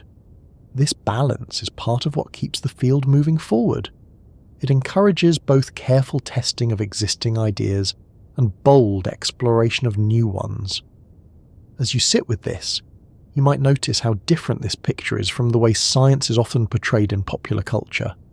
There, it is sometimes shown as a march toward absolute answers, a steady replacement of mystery with certainty. The reality is more like conversation. Each theory answers some questions and raises others. Each success reveals new edges where understanding becomes thin. The black hole, with its whispering equations, sits right at one of those edges. There is also a sense in which this whispering is not limited to black holes. Similar things happen at the very beginning of the universe, when we run our equations backward to the Big Bang. There too we encounter a singularity, a place where densities and temperatures become infinite in the math. Again, many physicists interpret this not as a literal, physical infinity, but as a sign that a deeper theory is needed to describe the earliest moments of the cosmos. This parallel between the centre of a black hole and the origin of the universe is one of the more intriguing connections in modern physics. It suggests that the same missing piece of understanding might be needed to describe both extremes, the very small and the very large. Some researchers even explore the idea that what we call a singularity is not an endpoint, but a transition.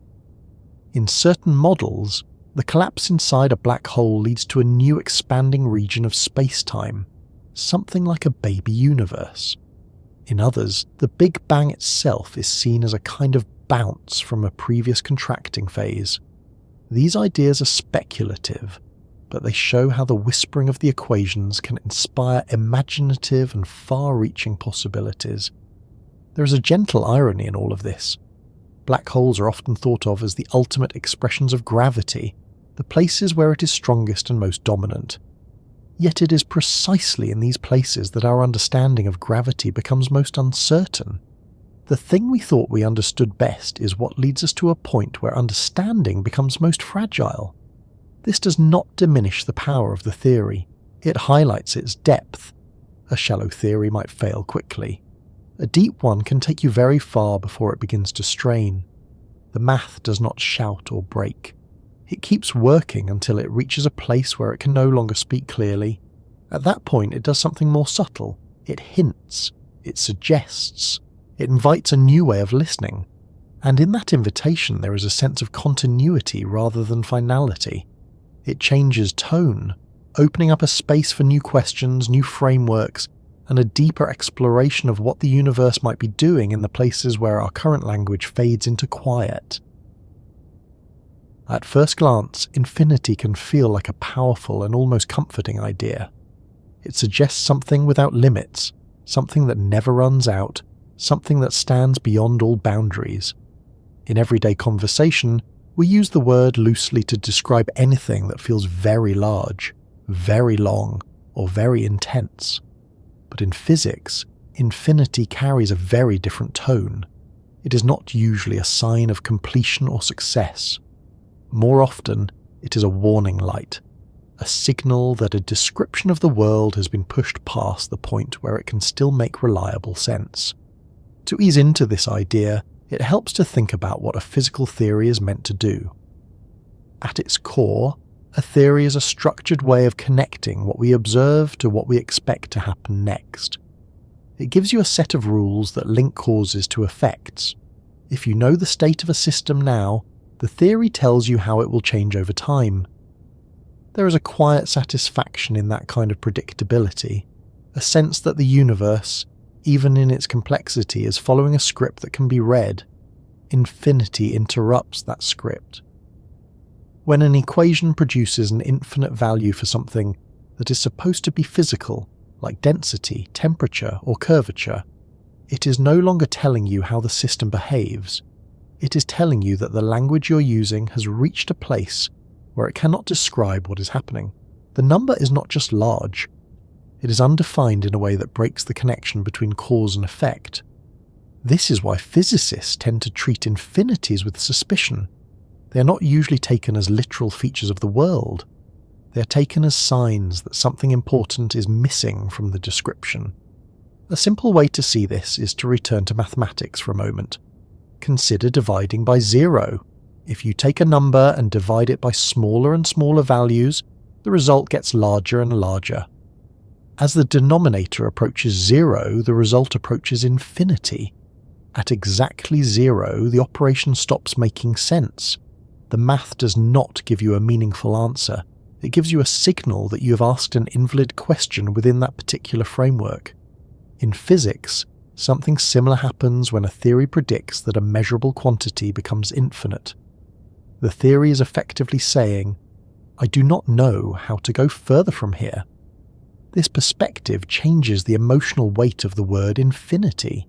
Instead of being a grand, almost mystical concept, it becomes a practical marker of a theory's limits. One of the earliest and most famous examples of this in modern physics came from the study of light and heat. At the end of the 19th century, scientists were trying to understand how hot objects emit radiation. Classical physics predicted that as you look at shorter and shorter wavelengths of light, the amount of energy emitted should increase without bound. The math led to an infinite total energy output. This result was clearly wrong. Objects do not radiate infinite energy. The problem was not with the universe. The problem was with the theory. The resolution came with the introduction of quantum mechanics, which changed the way energy and light were described. Energy could only be exchanged in discrete packets, not in a smooth, continuous flow.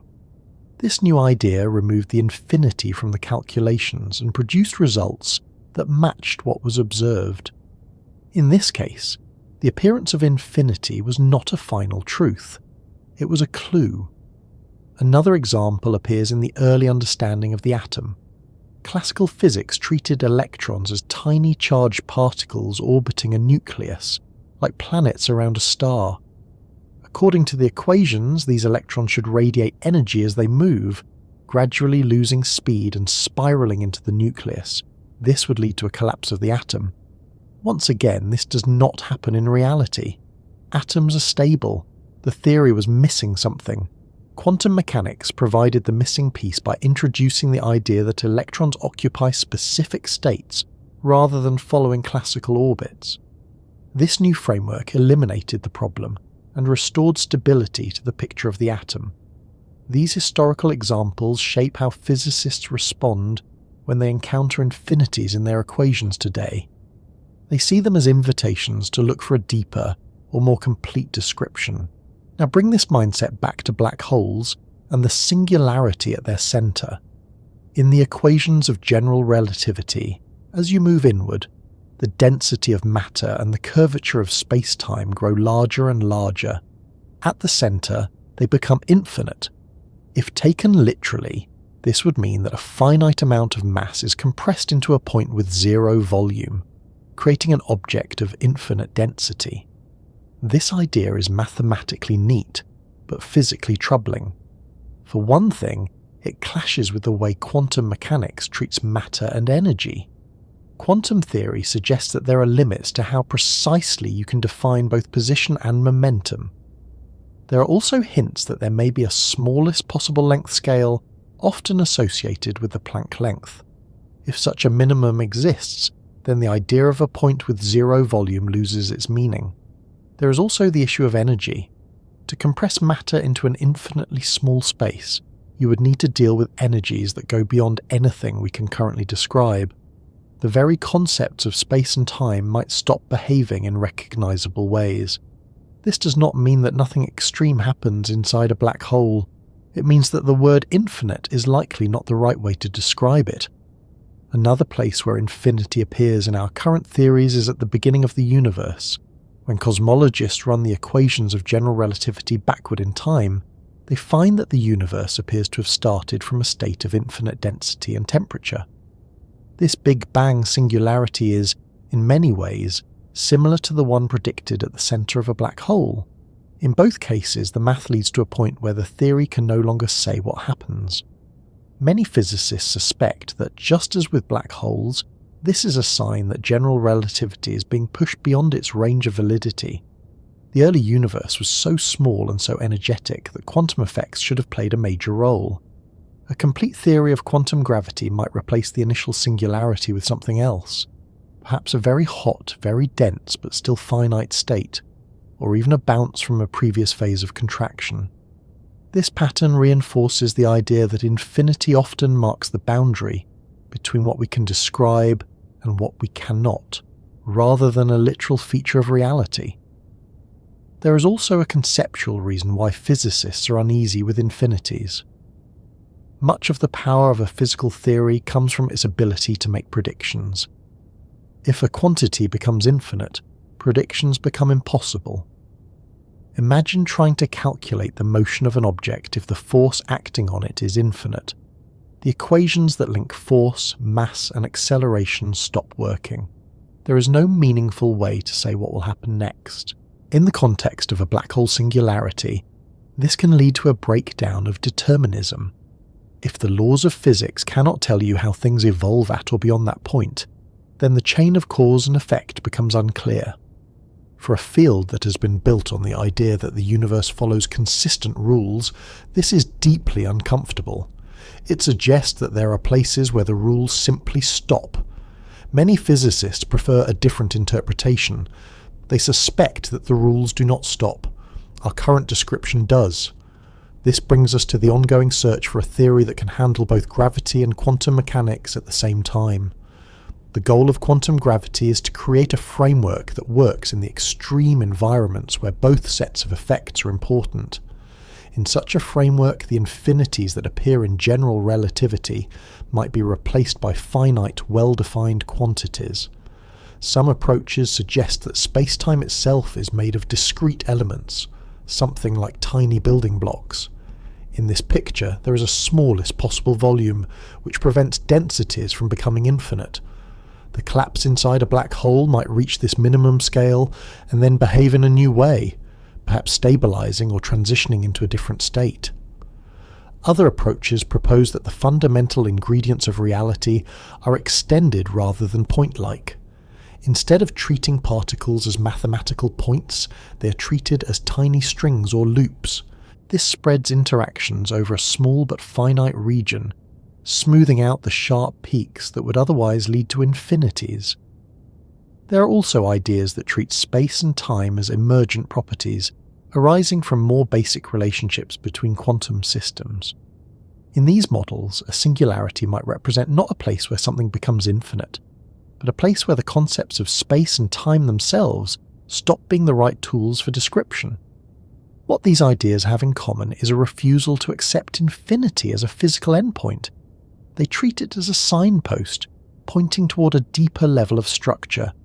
There is a practical side to this as well. Theories that produce infinities are often difficult to work with. Calculations become unstable. Small changes in input can lead to wildly different outputs. This makes it hard to connect theory with observation. Physicists have developed techniques to manage this, such as renormalization in quantum field theory, where certain infinities are systematically removed or absorbed into redefined quantities.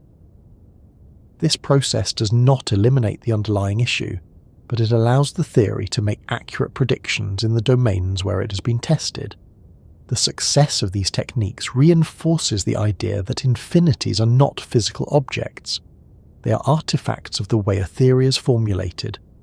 Another subtle point is that infinity often arises when a model assumes something can be perfectly smooth or perfectly sharp. In the real world, perfect smoothness and perfect sharpness are rare. Surfaces have texture, signals have noise, measurements have limits. In the case of spacetime, general relativity assumes a perfectly smooth fabric. Quantum mechanics suggest that, at very small scales, this smoothness may break down. If spacetime has a kind of microscopic structure, then the idea of infinite curvature at a single point might be replaced by a very large but finite curvature spread over a small region. This shift from point-like to region-like thinking is a common theme in attempts to move beyond singularities. There is also a philosophical layer to this discussion. Infinity is a concept that humans have developed to talk about unbounded processes and quantities. It is a powerful idea, but it is also an abstract one. When we apply it to the physical world, we are making a claim that something exists that cannot be measured, cannot be compared, and cannot be fully described. Some physicists are comfortable with that, others are more cautious. The cautious view is that physics should deal with things that, at least in principle, can be related to observation. An infinite value does not meet that criterion. This does not mean that infinity has no place in physics at all. It can be a useful tool in mathematics. It can help describe limits and idealizations. But when it shows up as a literal prediction about a physical quantity, it often signals a deeper issue. The story of black holes brings this tension into sharp focus. On the one hand, the equations that predict singularities are part of a theory that has passed every experimental test we have been able to perform. On the other hand, the singularity itself lies in a region we cannot observe directly, and where the theory's assumptions are most questionable. This combination of success and uncertainty makes the appearance of infinity both intriguing and unsettling. It is also what keeps the topic alive. If the equations simply stopped at the event horizon and refused to say anything about the interior, the problem might be easier to set aside. The fact that they go further and then break down invites attention. It is like following a trail that leads to a cliff. The trail itself is well marked and reliable. The cliff is not the end of the world, but it is the end of the path as currently drawn. Standing there, you can look out and imagine what might lie beyond, even if you cannot step forward yet. This image captures something of how physicists think about singularities and infinity. The trail of general relativity leads to a point where the landscape becomes unknown. The appearance of infinity marks that edge. There is also a connection here to how we, as individuals, relate to limits in our own understanding. There are questions we can answer, skills we can master, and then there are areas where our knowledge becomes thin. Reaching those edges does not mean that reality ends there. It means our current tools have taken us as far as they can. In that sense, infinity is not a wall, it is a horizon of its own, marking the boundary between what we can currently describe and what we are still learning how to talk about. Before we step too deeply into the places where understanding begins to thin, it helps to pause and take stock of what one of our most powerful ideas actually gives us. Albert Einstein's theory of general relativity is often spoken about with a kind of quiet reverence, and for good reason. It has reshaped how we think about space, time, motion, and gravity. It has predicted phenomena that were later observed with remarkable precision. Yet even this elegant framework has its boundaries. There are questions it answers beautifully and questions it can only gesture toward before falling silent. To appreciate both sides of this, it is worth returning to the core idea of the theory itself. General relativity replaces the older notion of gravity as a force with a geometric picture. Mass and energy tell space-time how to curve, and that curved space-time tells matter and light how to move. Instead of being pulled by an invisible hand, objects follow the straightest possible path through a landscape that has been shaped by everything else in it. This shift may sound abstract, but its consequences are deeply tangible. It explains why time runs a little slower closer to Earth's surface than it does in orbit. It accounts for the bending of light around stars and galaxies. It predicts the slow dance of planets and the grand expansion of the universe itself. Over and over, experiments and observations have confirmed its predictions, often to astonishing levels of accuracy. One of the clearest demonstrations of its power came with the detection of gravitational waves. When two massive objects like black holes spiral toward each other and merge, they send ripples through space-time. These ripples were predicted by Einstein's equations a century before they were finally observed. When detectors on Earth picked up those faint signals, it was as though the theory had reached across time to say, yes, this is how the universe moves. In the context of black holes, general relativity shines especially brightly. The very idea of a black hole emerges naturally from the equations. Given enough mass packed into a small enough region, the geometry of space-time becomes so curved that an event horizon forms, a boundary beyond which light cannot escape. The theory tells us how big that horizon should be for a given mass. It tells us how objects and light behave near it. It tells us how two black holes orbit and merge, and what kind of gravitational waves that merger will produce. These predictions have been tested by observing the motion of stars near the center of our galaxy, by measuring the light from hot gas swirling around distant black holes, and by listening to the faint echoes of space-time itself. In all of these areas, the theory speaks clearly. It also offers a surprisingly simple description of black holes themselves. Despite all the complexity of what can fall in, a black hole in general relativity is characterized by just a few numbers: its mass, its spin, and its electric charge. This simplicity is sometimes summarized by saying that black holes have no hair, meaning no extra distinguishing features. The details of what went into them are, from the outside, largely erased. This aspect of the theory is powerful because it allows physicists to make precise predictions about how black holes should behave in many situations. It also connects black holes to broader principles in physics, such as conservation laws and thermodynamics. Yet even as general relativity provides this clear, structured picture, there are places where its voice becomes softer. One of those places is the interior of a black hole. The equations can be extended beyond the event horizon. They describe how space-time continues to curve inward. They suggest that, for an object falling in, the direction toward the center becomes as unavoidable as the direction toward the future. But when you follow those equations all the way to the center, they predict a singularity, a point where curvature and density become infinite. At that point, the theory does not give a meaningful description of what space-time looks like or how matter behaves. This is not just a technical detail, it marks a fundamental limit. The theory can tell you that something extreme happens, but it cannot tell you what that something is in physical terms. Another place where the theory begins to strain is in its relationship with quantum mechanics. General relativity is a classical theory. It treats space-time as a smooth, continuous entity. Quantum mechanics, by contrast, describes a world that is grainy, probabilistic, and full of inherent uncertainty.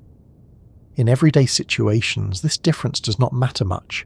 The gravitational fields we encounter are weak enough, and the scales we deal with are large enough, that quantum effects can be ignored. The two theories can coexist without conflict. Inside a black hole, or at the very beginning of the universe, that separation breaks down. The densities and energies involved become so high that both gravitational and quantum effects should be important at the same time. In these regimes, we do not yet have a theory that consistently combines both sets of rules. This means that while general relativity can take us a long way toward describing what happens, it cannot provide the full story in the most extreme environments. There is also the issue of time. In general relativity, time is not an external universal parameter. It is part of the fabric of space-time and can be stretched or compressed by gravity and motion. This leads to effects like time dilation, where clocks run at different rates in different gravitational fields or at different speeds. The theory handles these effects with elegance. It gives precise formulas for how time should behave in various situations. These formulas have been tested by experiments with atomic clocks on airplanes and satellites. But when you approach a singularity, the concept of time itself becomes difficult to define. The equations suggest that all possible futures lead to that point. The usual idea of a timeline, a sequence of moments that can be ordered and measured, begins to lose its clarity. This raises deep questions about what it even means to talk about what happens at a singularity. If time, as we understand it, stops being well defined, then the language of before and after may no longer apply in the usual way. Another limitation shows up in the way general relativity treats energy. In many areas of physics, energy is something you can define locally. You can talk about the energy density at a particular point in space. In general relativity, because space-time itself is dynamic, defining a local energy density for the gravitational field is not straightforward. This makes certain kinds of calculations more subtle. It also reflects a broader theme, that the theory reshapes some of our most basic concepts, including space, time, and energy, in ways that can make them harder to pin down. There is also a practical limitation in how the theory is tested. We can observe black holes from the outside. We can measure their effects on nearby stars and gas. We can detect gravitational waves from their mergers, but we cannot observe the interior directly. This means that while the theory's predictions about horizons and exterior behavior can be tested, its predictions about the singularity and the deep interior remain in the realm of inference. This gap between what can be tested and what is purely theoretical is another place where the theory's voice becomes quieter. It is not that the equations stop, it is that their connection to observation becomes thinner. There are also subtle questions about how general relativity handles information. According to the theory, once something crosses the event horizon, it is lost to the outside universe. But quantum mechanics suggests that information should be conserved. This tension has led to decades of discussion and debate. It has inspired ideas about information being encoded on the horizon, about subtle correlations in Hawking radiation, and about deeper principles that might reconcile the two views. Here again, general relativity provides part of the picture, but not all of it. It is also worth noting that the theory is highly sensitive to its own assumptions. It assumes that space-time is a smooth, differentiable manifold. It assumes that the equations of motion can be applied at all scales. These assumptions work extremely well in the regimes we can test. Whether they remain valid at the smallest possible scales is an open question. This brings us back to the idea of maps and territories. General relativity is an extraordinarily detailed and accurate map of the gravitational landscape. It covers vast regions with clarity. It guides us through the motions of planets, the life cycles of stars and the structure of galaxies. But like any map, it has edges. Near those edges, the symbols become less clear, and the scale becomes harder to interpret. One of the strengths of the theory is that it tells us where those edges are. The appearance of singularities and infinities is not just a problem, it is also a signpost. It marks the places where new ideas are needed. This is why black holes are such a central focus in the search for a deeper theory of gravity. They bring together the extremes of mass, density, and curvature in a way that pushes our current framework to its limits. They are, in a sense, natural laboratories for testing the boundaries of our understanding. There is a quiet beauty in that. The same theory that describes the gentle bending of light near the sun also leads us to the edge of knowledge in the heart of a black hole. The same set of equations connects the everyday and the extreme. This continuity is part of what makes general relativity so compelling. It is not a patchwork of separate rules for different situations.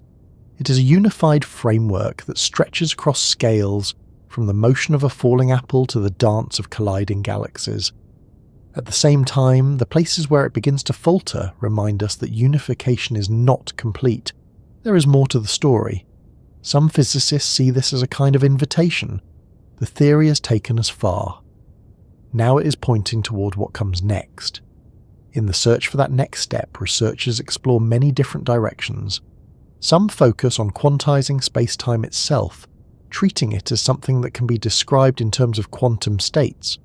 Others look for deeper symmetries that might unify gravity with the other fundamental forces. Still others explore the idea that space-time and gravity might emerge from more basic non-geometric structures. Each of these approaches is, in its own way, an attempt to give the equations a stronger voice in the places where they currently whisper.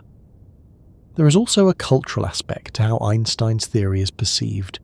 It has become a symbol of deep understanding, of a kind of intellectual triumph over the complexities of the universe. This can make it tempting to treat it as final. But the history of science suggests that even our most successful theories are often stepping stones rather than endpoints. Newton's laws were once seen as the ultimate description of motion and gravity. They still work beautifully in many contexts, but they were eventually shown to be part of a larger picture. General relativity may occupy a similar place. It may be a remarkably accurate approximation to a deeper, more comprehensive theory. This perspective does not diminish its achievements. It places them in a larger narrative of ongoing discovery. As you let this idea settle, notice how it changes the way the theory feels. Instead of being a finished monument, it becomes a living framework, one that continues to guide research and inspire new questions. The black hole, with its horizon and its singularity, sits right at the intersection of what the theory can say clearly and what it cannot.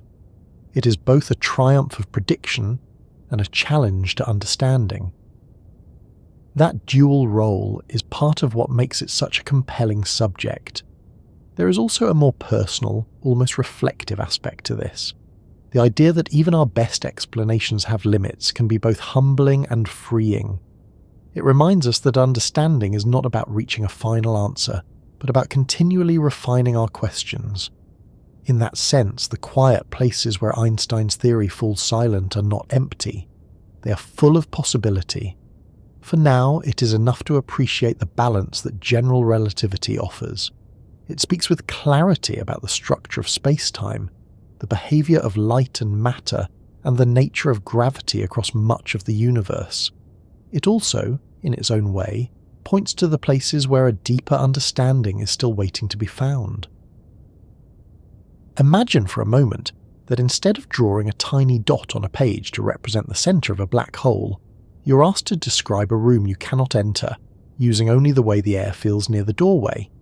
That is closer to what physicists are doing when they talk about the interior of a black hole, without relying on the idea of an imaginary point of infinite density.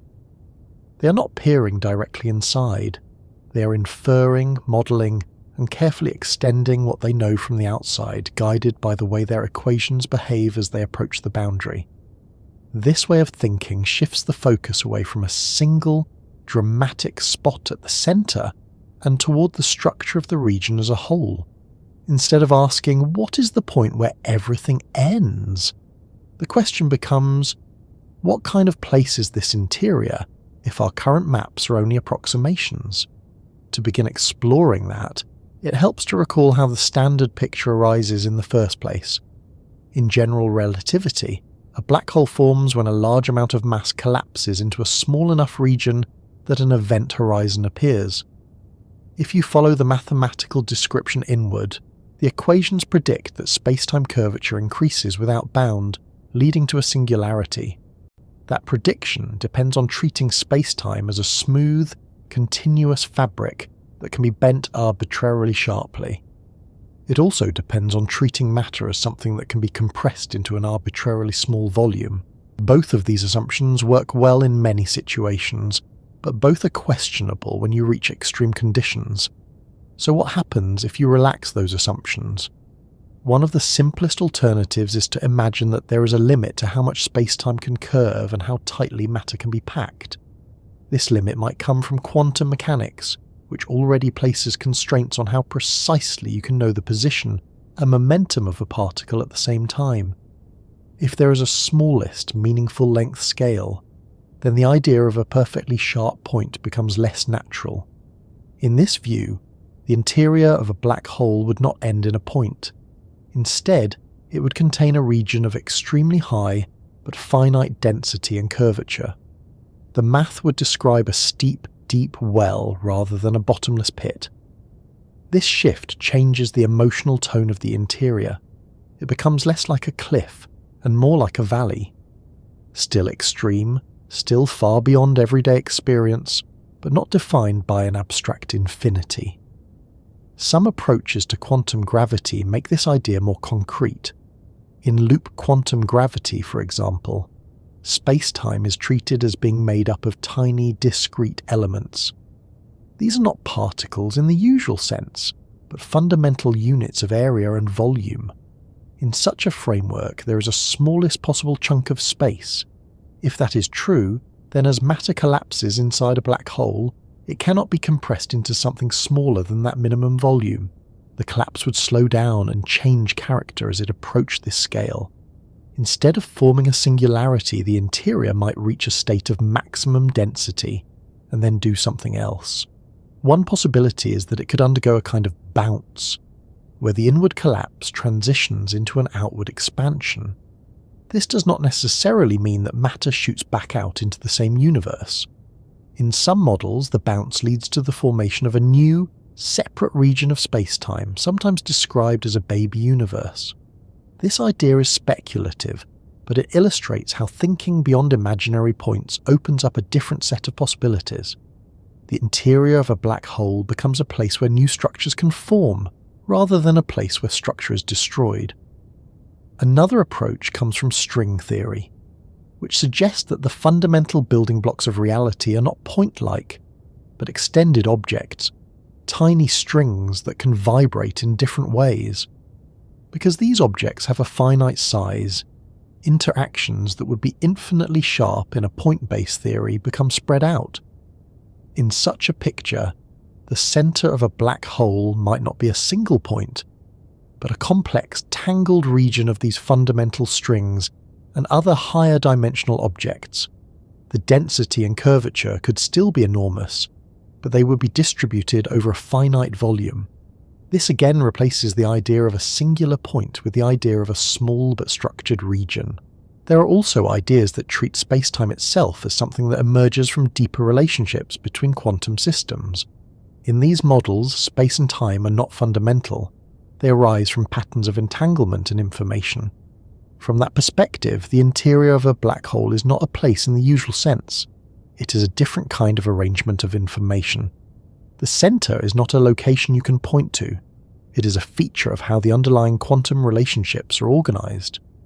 This way of thinking can feel abstract, but it has a practical motivation. If space and time are emergent, then asking what happens at a point where space and time break down might be like asking what happens at a point where a language stops being applicable. The question itself needs to be reframed. Another important idea in this area is the notion that the interior of a black hole might be less isolated from the outside universe than it appears. According to the holographic principle, the information about what falls into a black hole could be encoded on its event horizon.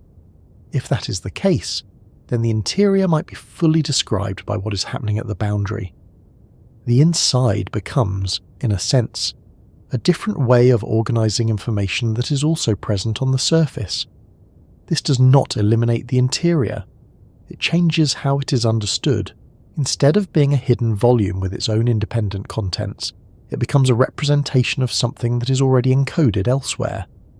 There are even ideas suggesting that the interior geometry might be related to patterns of entanglement in the quantum fields outside the black hole.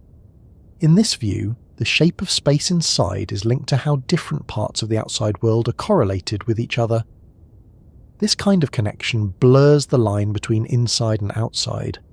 The boundary becomes not just a separator, but a bridge between two ways of describing the same underlying reality. All of these ideas share a common theme. They move away from the notion of a single imaginary point where everything ends. They replace it with regions, structures, and relationships. That shift has practical consequences for how physicists think about problems like the fate of information. If there is no singular point where information is destroyed, then there is room for it to be preserved in some form, even if it is scrambled beyond easy recognition.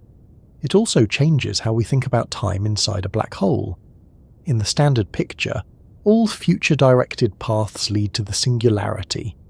Time, in a sense, runs into a wall.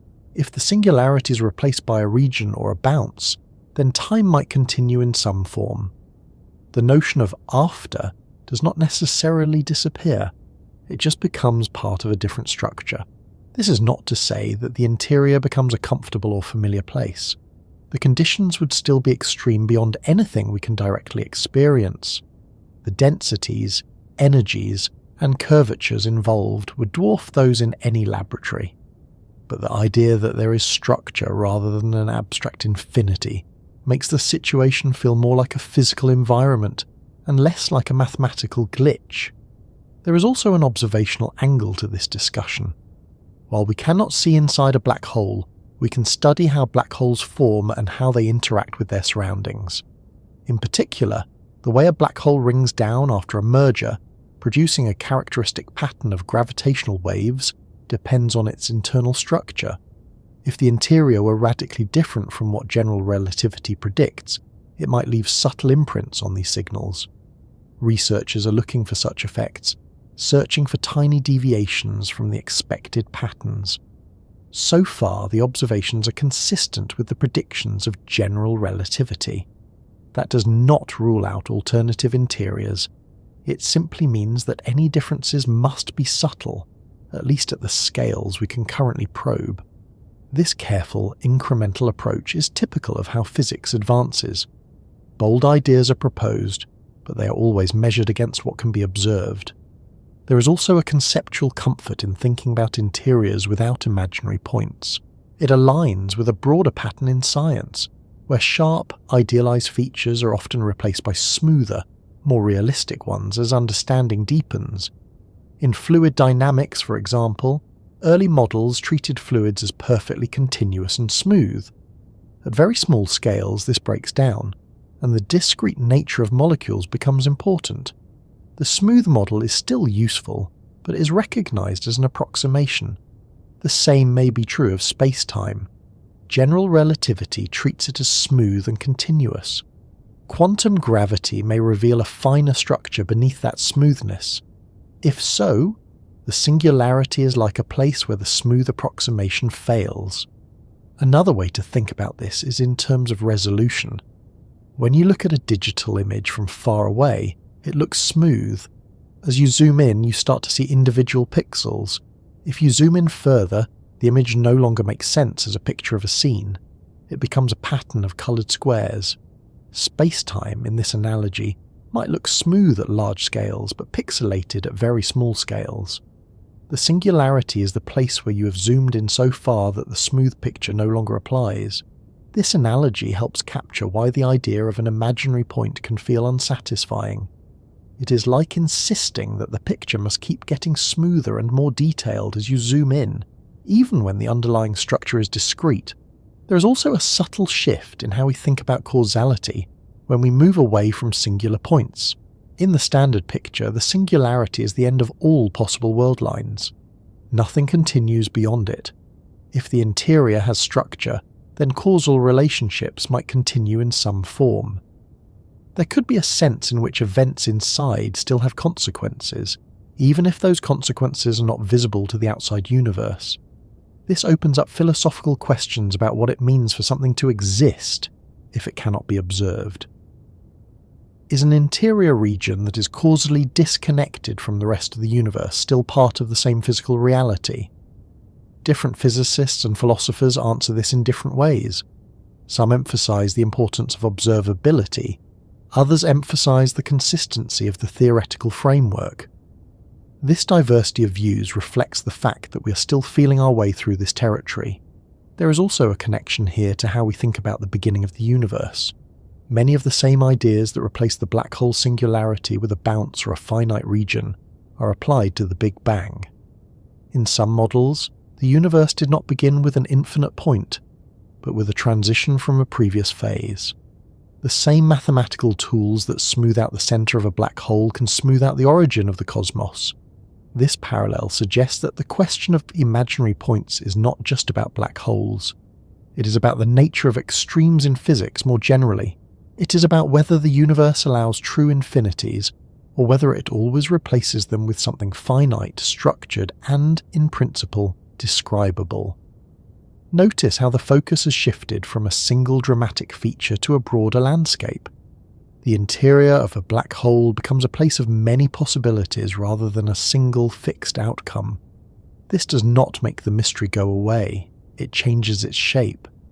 Instead of asking, what is the singularity, the question becomes, what kind of structure replaces it?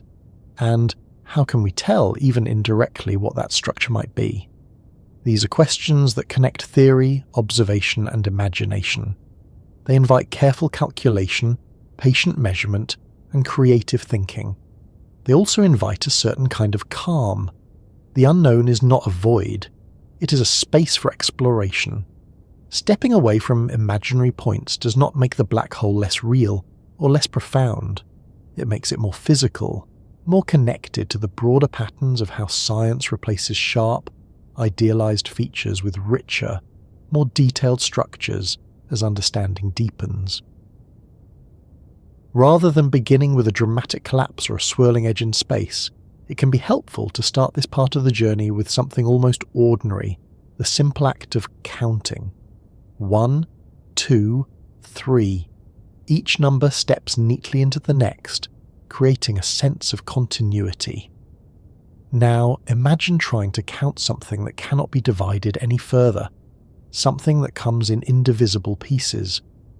At that point, the smooth flow of numbers gives way to a different rhythm, a pattern built from discrete steps instead of an unbroken line.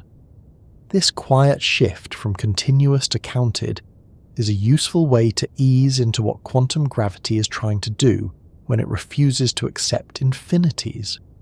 At its heart, quantum gravity is not a single theory, but a family of ideas driven by the same motivation. The goal is to describe gravity using the rules of quantum mechanics, the framework that governs the smallest scales of reality. Gravity, as described by general relativity, works beautifully on large scales. Quantum mechanics works beautifully on small ones. The trouble begins when both scales matter at the same time, such as inside a black hole, or at the earliest moments of the universe. In those extreme environments, the smooth, continuous space-time of general relativity meets the grainy, probabilistic world of quantum theory. The infinities that appear in the equations of classical gravity can be seen as the friction point between these two ways of describing reality. The refusal of infinities, then, is not an arbitrary choice. It is a practical and philosophical stance. If a theory predicts that something becomes infinite, and if that infinity makes it impossible to say what happens next, the theory has lost one of its most valuable qualities, the ability to connect cause and effect. Quantum gravity aims to restore that connection.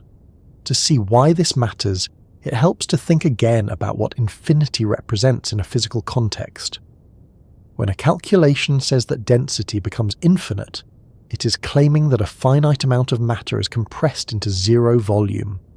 When it says that curvature becomes infinite, it is claiming that space-time bends without limit at a single point. These statements are mathematically precise but physically hard to interpret. Quantum mechanics, by contrast, is built on the idea that there are fundamental limits.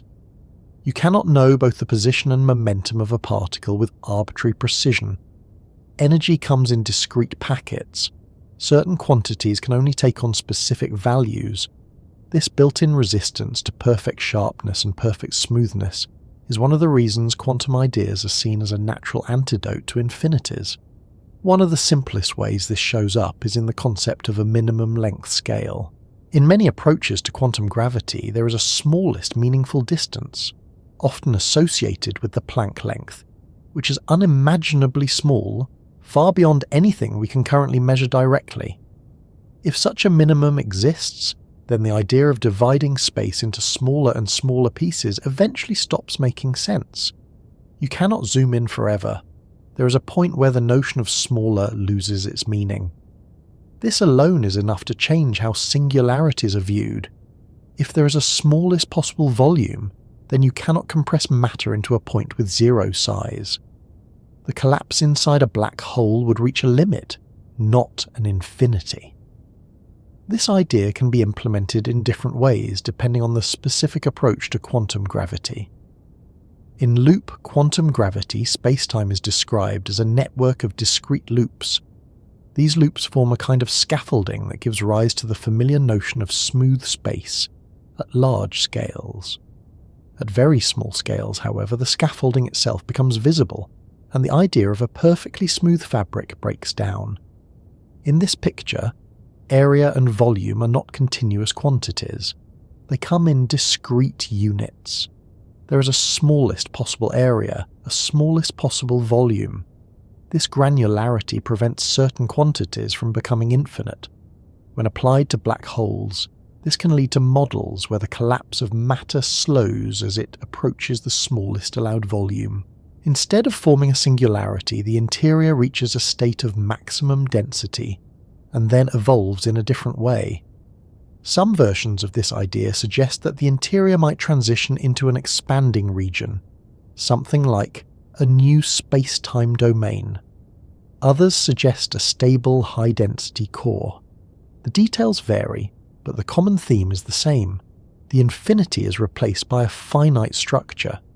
String theory takes a different route. It proposes that the fundamental constituents of reality are not point-like particles, but tiny vibrating strings. These strings have a finite size, even if that size is incredibly small.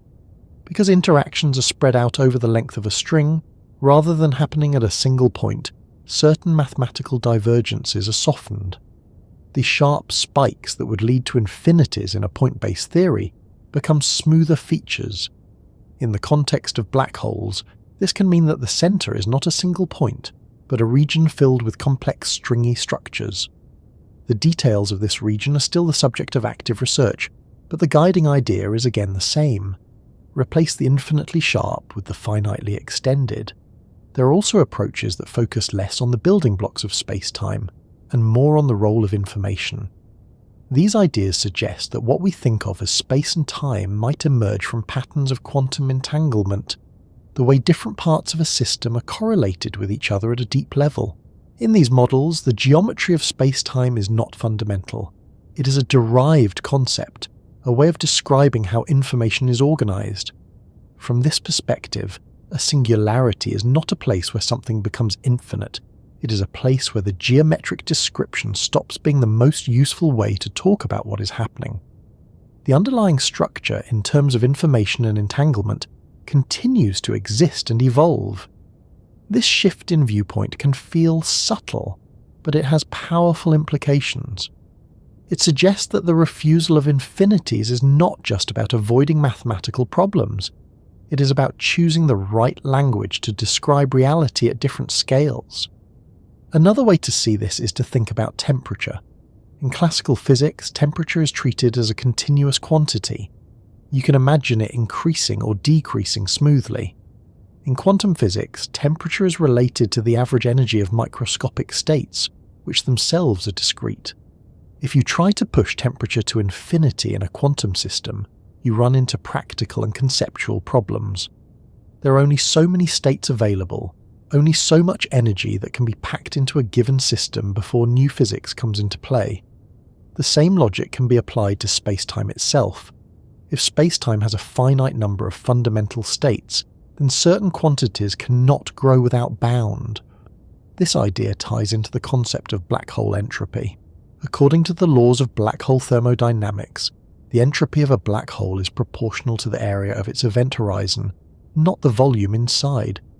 This suggests that the number of microscopic states associated with a black hole is finite for a given horizon area.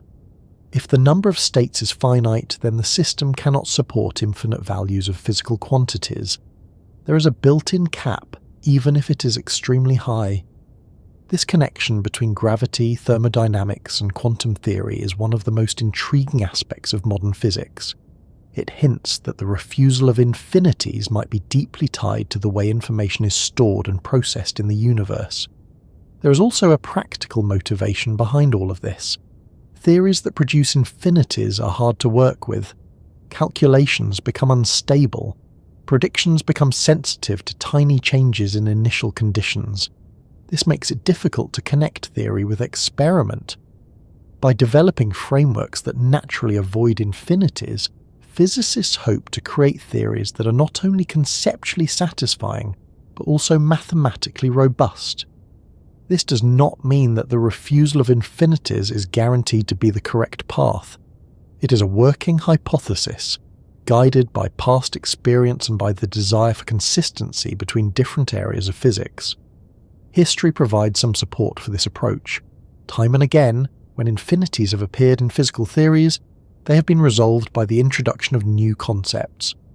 The ultraviolet catastrophe led to quantum mechanics. The collapse of the classical atom led to discrete energy levels. In both cases, the infinities were not features of the world, but of the models used to describe it.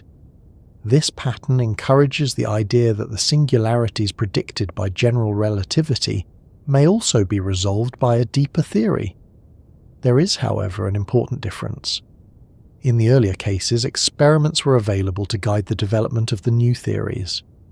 In the case of quantum gravity, direct experimental access to the relevant scales is extremely limited. This means that much of the work is driven by mathematical consistency, theoretical elegance, and indirect connections to observable phenomena. Physicists look for signs that different approaches converge on similar ideas, such as the importance of horizon area, the role of information, or the appearance of minimum-length scales. These convergences are taken as hints that certain features might be pointing in the right direction, even if the full picture is not yet clear. There is also a philosophical aspect to the refusal of infinities. Infinity, as a concept, is deeply rooted in human thought. It appears in mathematics, in philosophy, and in theology. It represents the idea of something beyond all limits. In physics, however, the focus is usually on what can, at least in principle, be related to measurement and observation. An infinite value is not something you can measure. You cannot compare it to anything else. It sits outside the usual framework of empirical science. This does not mean that infinity has no place in the language of physics. It can be a useful way to describe limits and idealizations.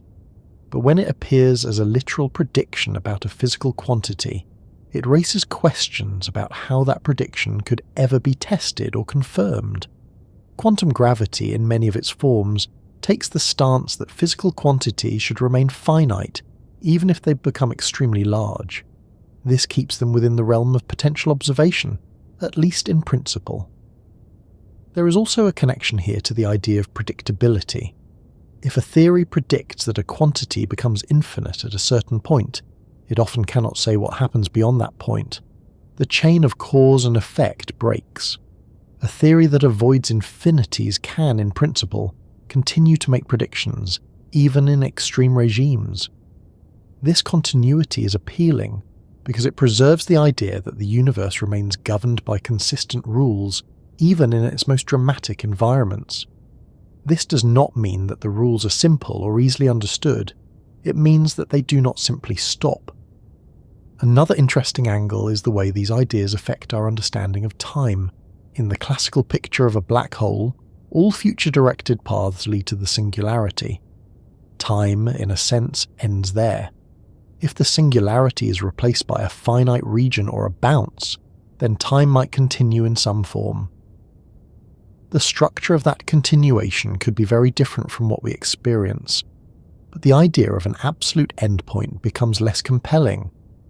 This opens up speculative possibilities about connections between black holes and cosmology. Some models suggest that the interior of a black hole could give rise to a new expanding region of space-time, with its own timeline. In such a picture, the refusal of infinities is not just a technical fix. It becomes part of a larger story about the creation and evolution of universes. These ideas remain speculative, but they illustrate how a seemingly narrow technical issue, the appearance of infinity in an equation, can lead to far-reaching questions about the nature of reality. There is also a human element to this. The discomfort with infinities reflects a desire for understanding that is complete but not closed. Physicists want theories that are powerful enough to describe the universe in all its complexity, but also grounded enough to remain connected to observation and experience. The refusal of infinities is part of that balance.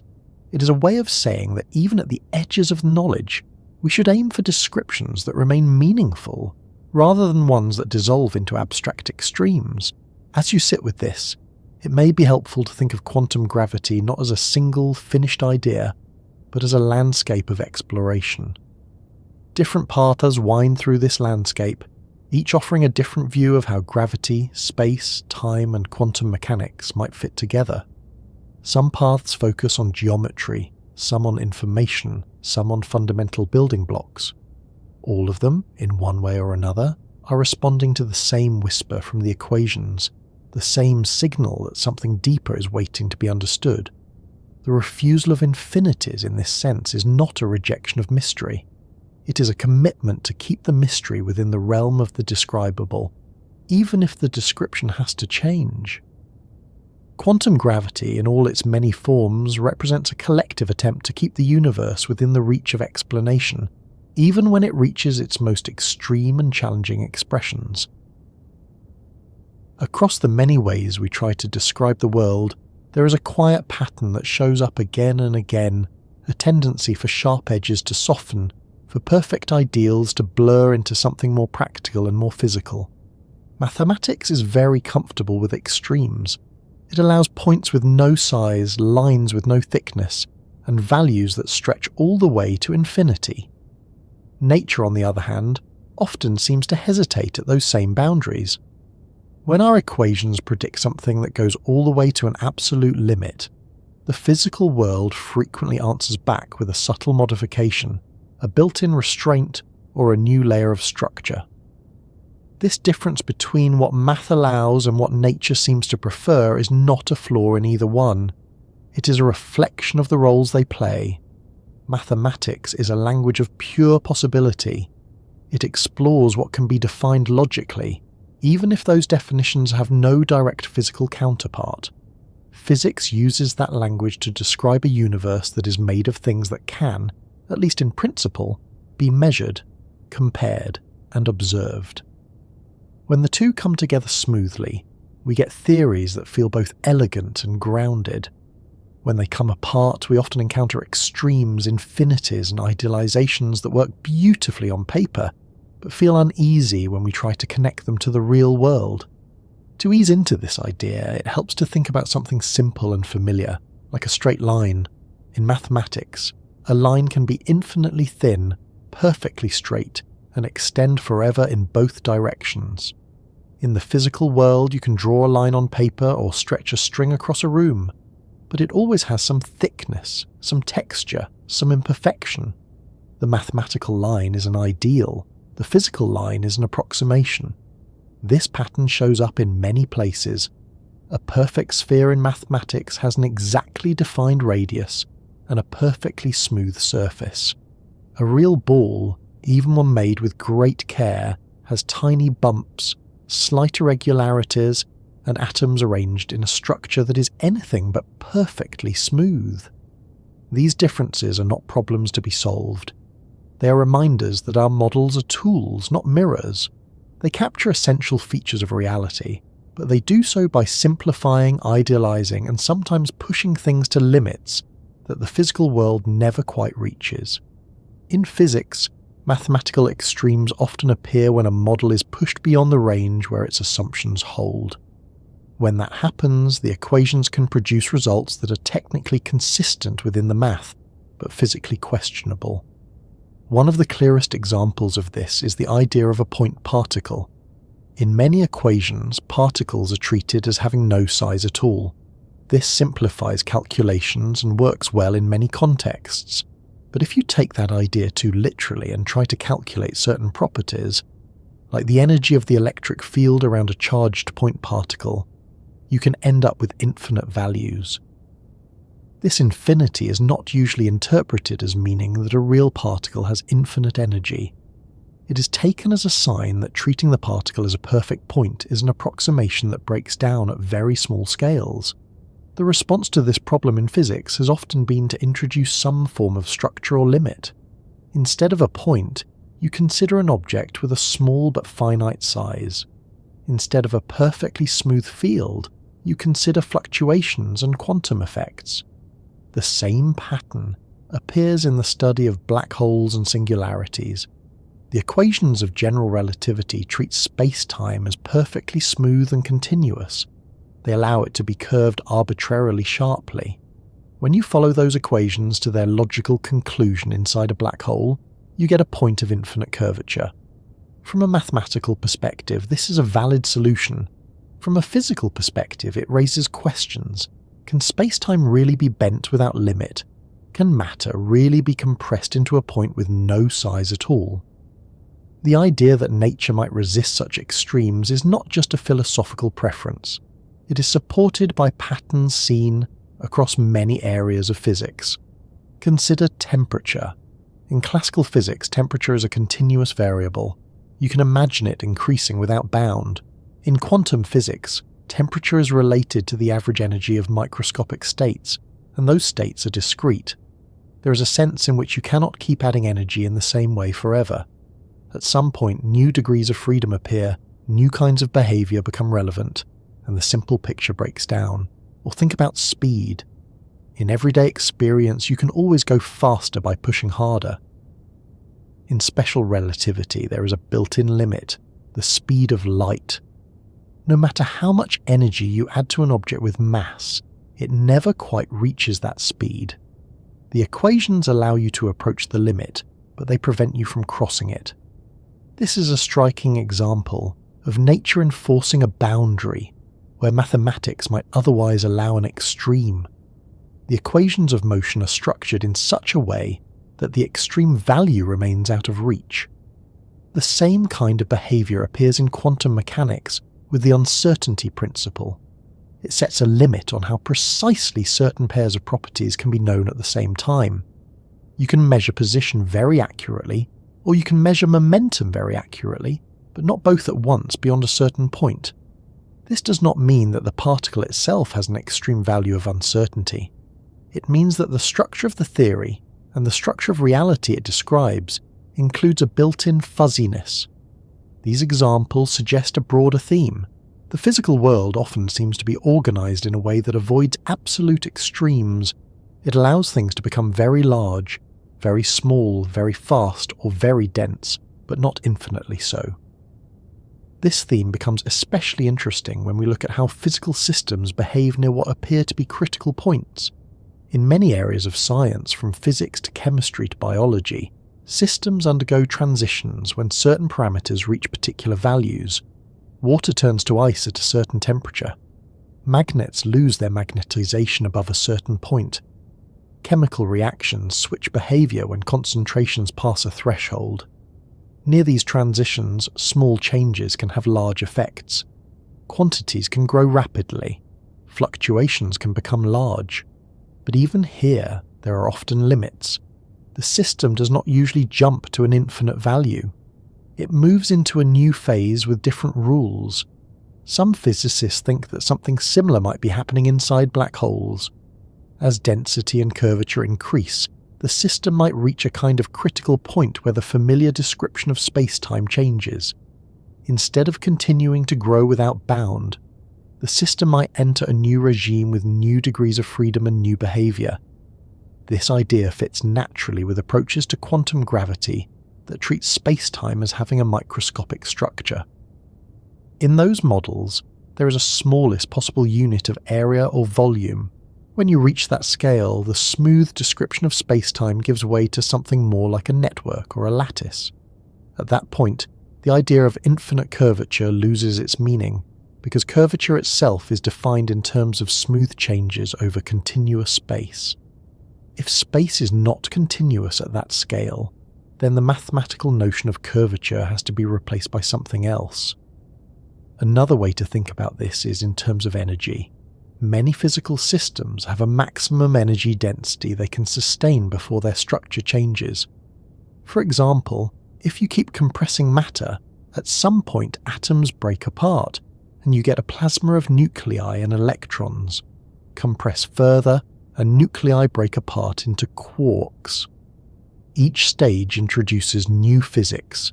In the context of black holes, compressing matter to extreme densities might similarly trigger new kinds of behavior at the level of spacetime itself. The fabric of space and time might rearrange, forming new structures rather than continuing to compress smoothly toward a point. There is also a thermodynamic perspective on extremes that adds another layer to this pattern. Thermodynamics deals with quantities like temperature, pressure, and entropy, and it often reveals limits that are not obvious from a purely mechanical point of view. One of the most intriguing connections between black holes and thermodynamics is the relationship between the area of the event horizon and entropy. The fact that the entropy of a black hole is proportional to its surface area, not its volume, suggests that there is a finite number of microscopic states associated with a black hole of a given size. If the number of states is finite, then there is a limit to how much information can be packed into that region. This again points toward a kind of built-in restraint. In this light, the idea of infinite density or infinite information content inside a black hole feels out of place. It would clash with the idea that the horizon area sets a finite bound on entropy. This tension between different parts of our theoretical framework is one of the reasons physicists suspect that the singularity is not a literal feature of reality. It does not fit comfortably with the way other physical principles seem to impose limits. There is also an observational angle to this. In the history of science, whenever a theory has predicted an unbounded extreme, closer examination and better measurements have often revealed a more nuanced reality. Take the example of the Earth. For a long time it was treated as a perfect sphere in calculations. This worked well for many purposes. As measurements became more precise, it became clear that the Earth is slightly flattened at the poles and bulges at the equator. The ideal sphere was replaced by a more detailed model, or consider the behavior of gases. The ideal gas law describes a simple relationship between pressure, volume, and temperature. It works well under many conditions. At very high pressures or very low temperatures, real gases deviate from this ideal behavior. The model breaks down, and more complex descriptions are needed. These examples show a common pattern. Simple models often predict extremes when pushed too far. Real systems introduce new effects that soften or alter those predictions. This does not mean the simple models are wrong. It means they have a domain of validity.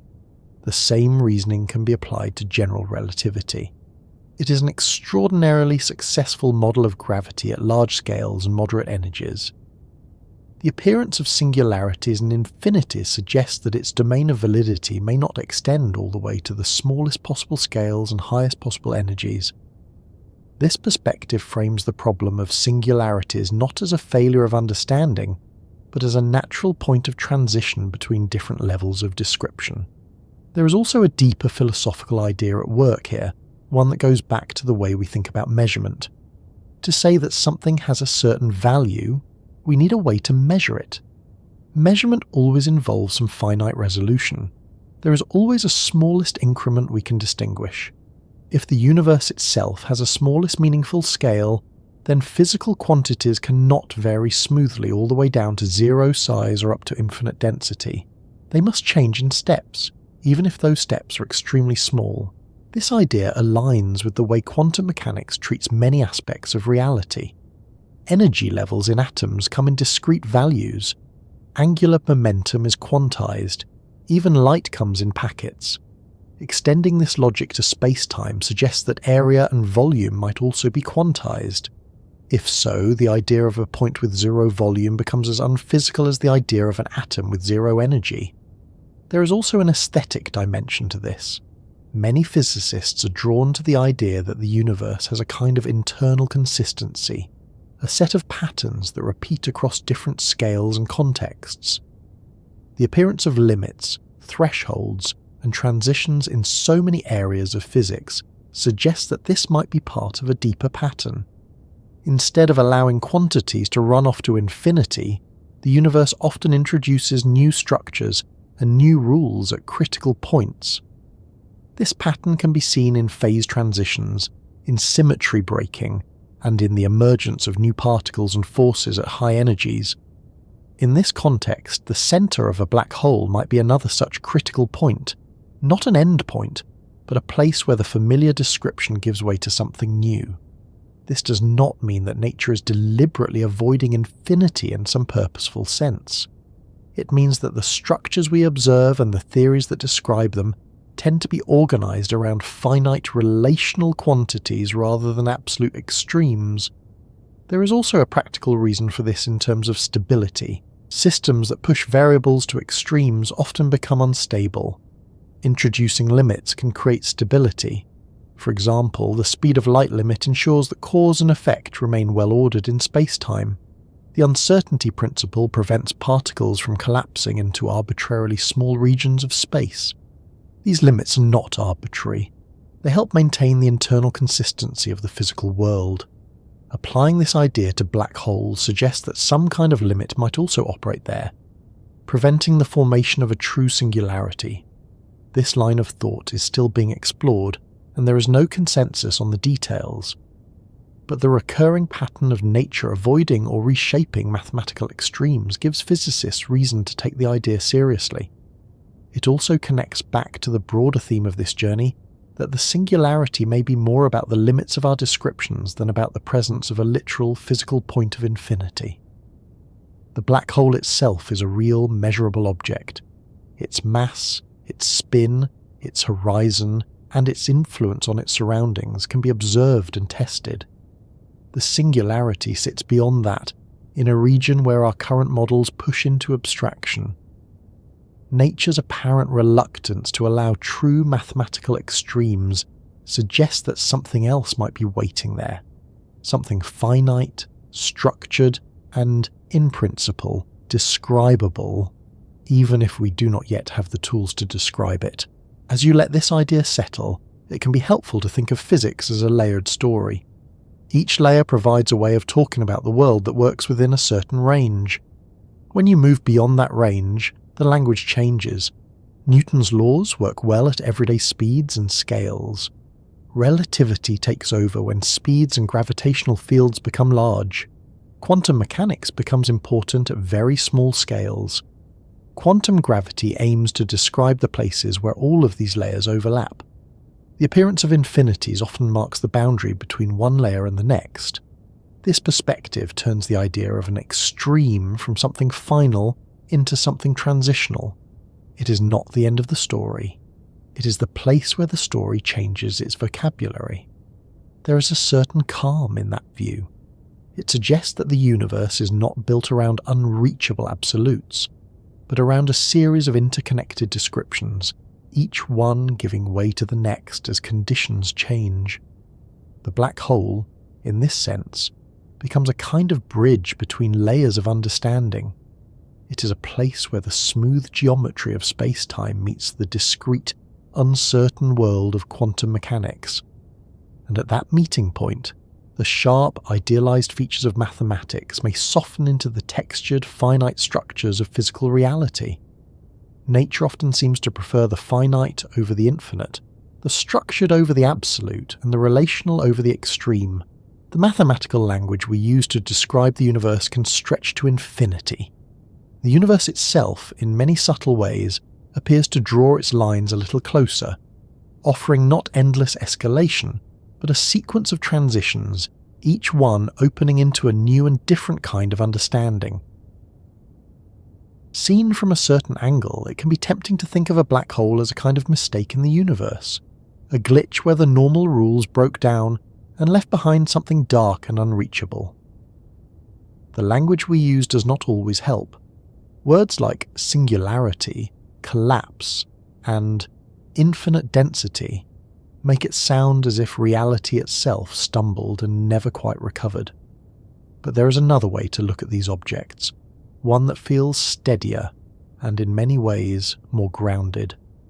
Instead of treating black holes as cosmic errors, you can treat them as natural outcomes, ordinary in their own extreme way, shaped by the same rules that guide stars, planets, and galaxies. To ease into that perspective, it helps to think about how a black hole actually comes into being. It does not appear out of nowhere. It is not dropped into the universe like a foreign object. It grows out of a process that begins with something familiar, a star.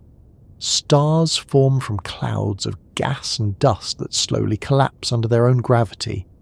As the material falls inward, it heats up.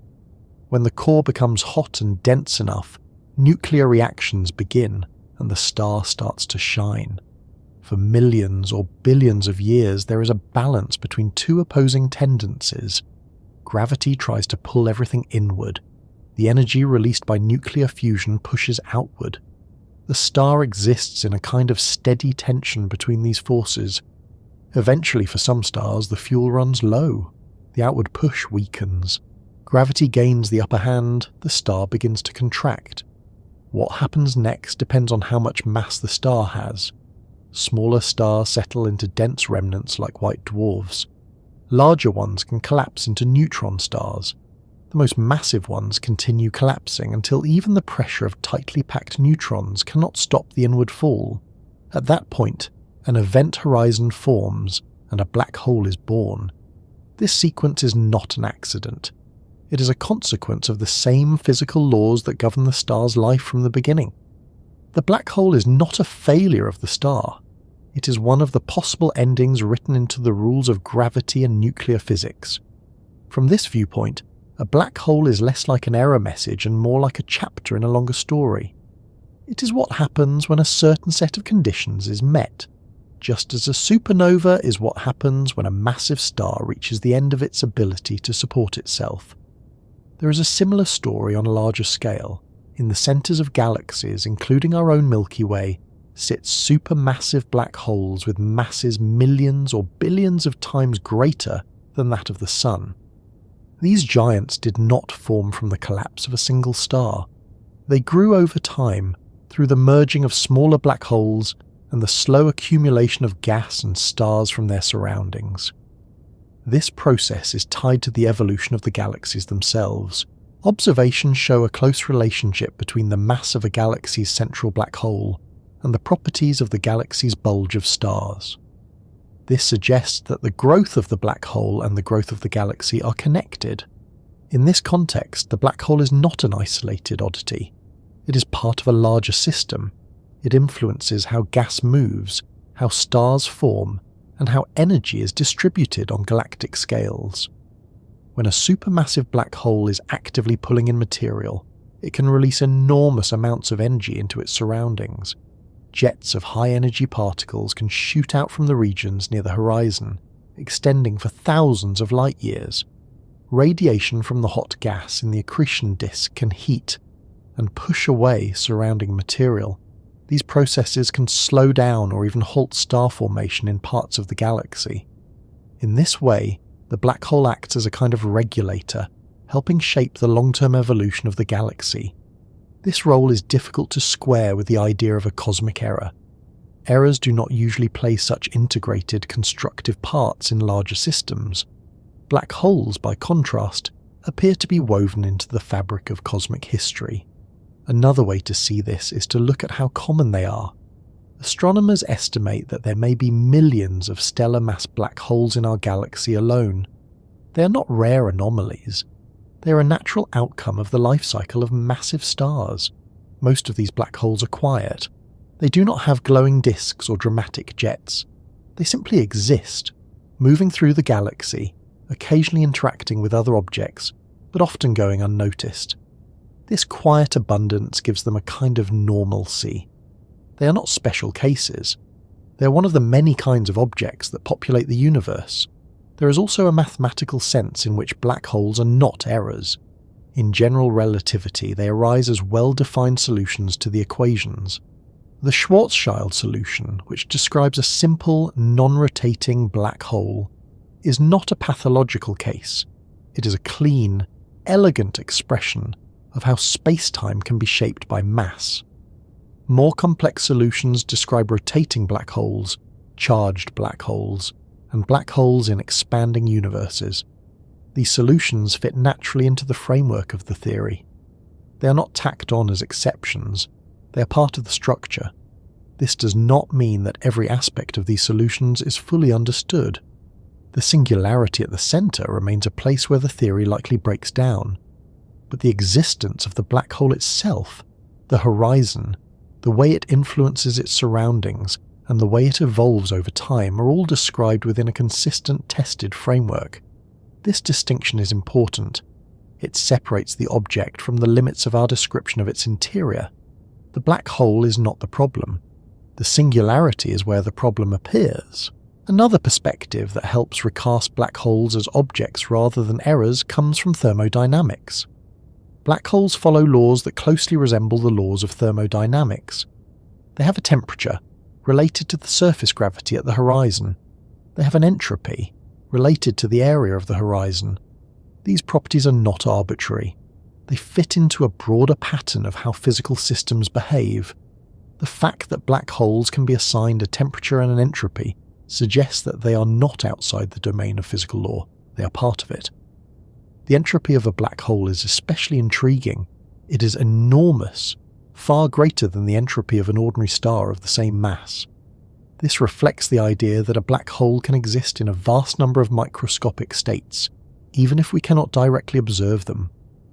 This way of thinking turns the black hole into a kind of thermodynamic system, one that exchanges energy and information with its surroundings in subtle ways.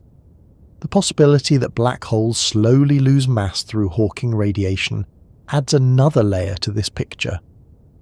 Over extremely long timescales, a black hole can evaporate, returning its energy to the universe in the form of radiation.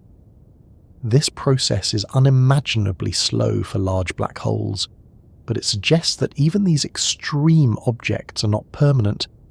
They are part of the ongoing flow of energy and matter through the cosmos. Seen this way, a black hole is not a dead end. It is a stage in a cycle, a way that mass and energy can be stored for long periods before being released again.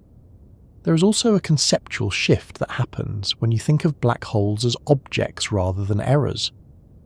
An error suggests something that should not be there, something that violates the intended design. An object suggests something that has properties, behaviours, and relationships. When physicists study black holes, they do not just ask what they are. They ask how they interact. How do they merge? How do they accrete matter? How do they influence their environments?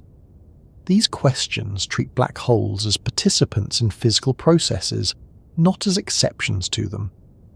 The mergers of black holes, detected through gravitational waves, are a striking example.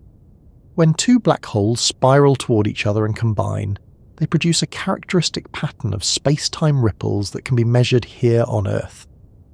The shape of those ripples tells us about the masses and spins of the black holes involved. It also tests the predictions of general relativity and strong gravitational fields.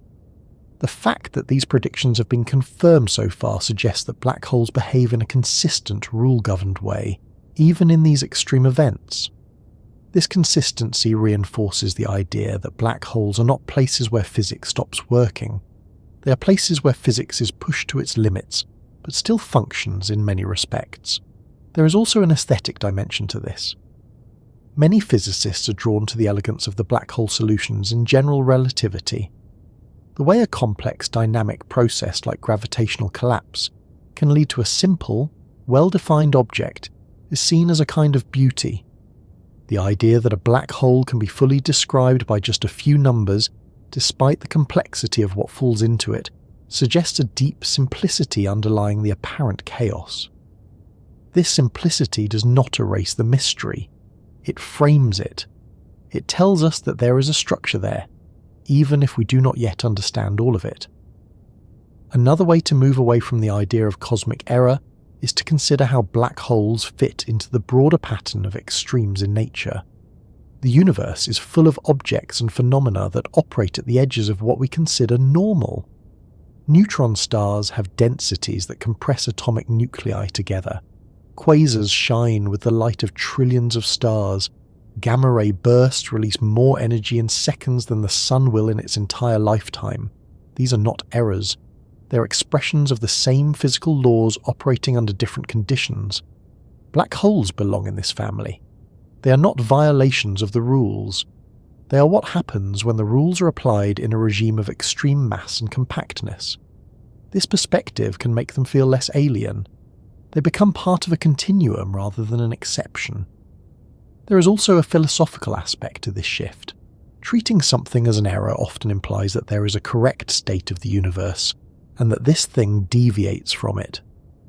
Treating something as an object implies that it belongs, that it has a place in the overall pattern. In science, the latter view tends to be more productive. Instead of asking why something is wrong, you ask how it works. When physicists approach black holes with that mindset, they uncover connections to other areas of physics, from thermodynamics to quantum information. These connections suggest that black holes are not isolated curiosities, but central players in the deeper structure of physical law. For example, the study of black hole entropy has influenced ideas about the nature of information in the universe. The holographic principle, which emerged from thinking about black holes, has found applications in areas as diverse as condensed matter, physics, and quantum computing. In this way, black holes have become sources of insight, not just objects of mystery. Another subtle point is how the idea of an error can shape expectations. If you expect a black hole to be a place where physics breaks down completely, you might overlook the many ways in which it behaves predictably and consistently.